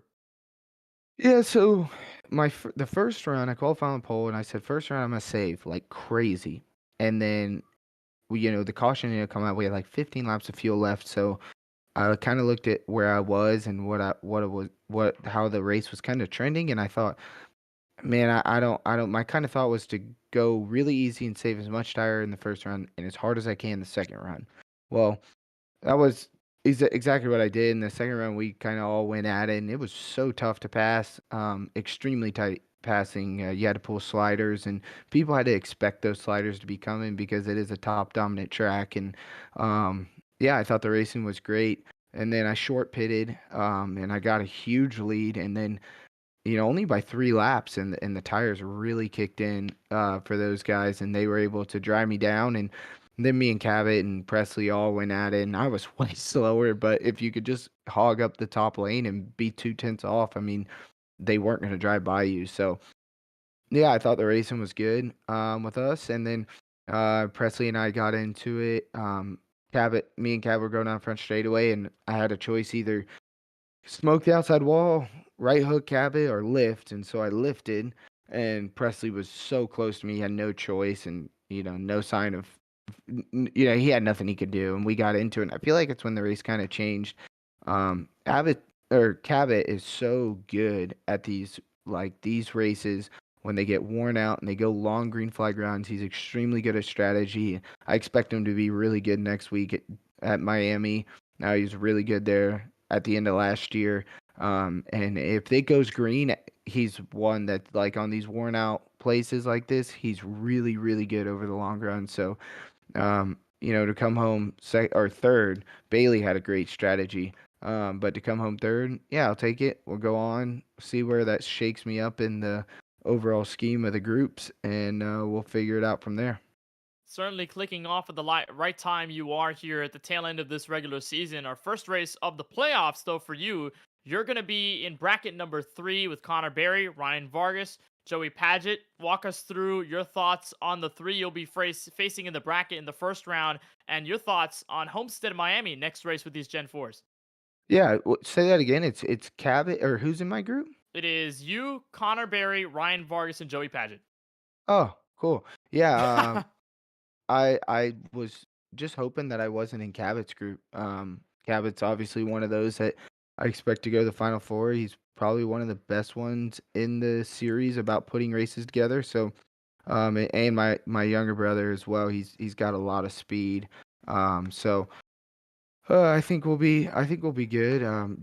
You got the next gen Talladega that's really going to shake things up. I've got late model stock at Richmond circled. I know my younger brother will be really good at that. He runs a lot of late model stock races on this, so he'll be good. But Richmond's one of my places that I've always felt has been my best. So Gen 4 Miami, I expect a solid top 5 round. I think Cabot will put us to sleep there, and then you've got next gen that'll at the Talladega, which will shake up everybody's groups, and then you finish it off at Richmond. So I feel like we'll be okay. I just got to get through the first. I just got to get through Talladega. Even if I could come out of there with just a top 10 and kind of put around on the back the whole time, I'm pretty okay with that. I like that you said Richmond is circled. We know what happened last time we were there. You were able to grab that victory in the season. So phenomenal job there last season. Looking for that again, and a great job tonight in the top 3 here from Atlanta. Chase, we certainly appreciate all the time. Congratulations on the top 3 finish, and looking forward to you taking over the playoffs next week at Homestead of Miami. I appreciate it. Thank you. So that's Chase Cabry, driver of the 39. He comes home in third, wraps up the top 3. Now, Scott, one more thing we'll talk about before we get our closing thoughts in. From Atlanta, the top 16 is in. It is dialed in on the point standings, and we have them for you, and we'll walk you through it. So Adam Cabot, of course, at the top of the standings with the win. James Bickford, Chase Cabry, Presley Sora, Corey Deucer, Bailey Turner, Ryan Vargas. You look down to the top 10, you're going to get a lot of those similar drivers that have been performing well all season long. Last drivers to get in, Gary Sexton and Brandon Houff. Scott, what a race from Brandon Houff to put that one together in the very last race of the regular season. Now he gets to join the 15 others that are run for a title. He did everything he needed in that race. Didn't even get to qualify, and yet he ran exactly the race he needed to. He fought hard, was in the top 10 most of the day, excellent pit stops, no mistakes. He had that one little run-in with, I believe it was Corey Deucer, had that one little run-in. That probably scared him a lot, but he recovered, nothing on his end, and he came in with that last and final 16th spot to make our playoffs.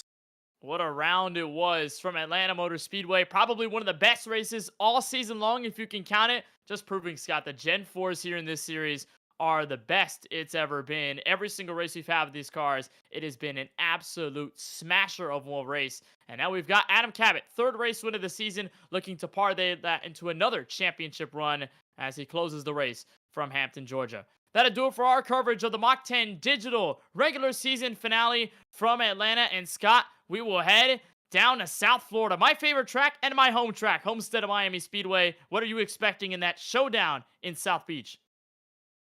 Expecting somewhat of what we saw tonight, but Miami is different. It's a bit flatter. It's a bit, that track was originally built to be more like an Indianapolis style speedway. It was repaved, I believe, in the 90s, and it's now more of a standard oval. But you'll have guys, that's a multi-groove racetrack for sure. But what we know about Miami is people are going to be running that top. That top is the fastest groove around this racetrack. And like we saw tonight, we saw Adam Cabot, when he was searching and hunting down Bailey Turner, we saw him getting right next to that wall. Next week, we will see almost every single driver running that top, getting so close to the wall. And I was actually in the sim with my friend this weekend. I was in Gulfport at the Snowball Derby running his simulator, and I was running the Xfinity cars in Miami. And it is so difficult to run that wall. It is so hard. You brake early, roll it in, but it's difficult. You'll be seeing that Miami stripe on those right side doors all day long. It's going to be a good one. It's going to be tough, and we're going to see who can start their playoffs off strong. Couldn't have said it any better there, Scott. Two things that I get from your point that you just made and our next race. Number one, we have the Oval Refresh Phase 1 coming out tomorrow in the 2024 Season 1 iRacing build. So if that changes, the dynamic track model gives us better multi-group racing. This race will be a stunner, probably case for best race of the year, given what we've seen with the other Gen 4 races and tonight's one at Atlanta Motor Speedway. Second of all, Homestead, the true oval. 2 straightaways and the corners in between. That's all you got at 1.5 miles down in Homestead, Florida. We're excited for that one. That comes your way Monday, December 11th. Next week, 7:30 p.m. Eastern, we'll have the coverage here, as always, on the Podium Esports Twitch channel. So that does it for our coverage of the Monday Night Racing Pro Series presented by Mach 10 Digital from Atlanta. For Ford Martin and everyone at Monday Night Racing, Brandon Davis and Michael Hall in race control, for Ryan Bauer over at Podium Esports, for our camera builder Dougie Beard, our overlay builder Michael Hall, for Cameron Arbordon on our Podium Esports social media, and for the crew on the broadcast tonight, for our producer Eddie Smith and my colleague in the booth Scott Shive, Kenneth Bueno saying so long from Atlanta. We'll see you in Homestead of Miami next week for the start of the Season 7 playoffs.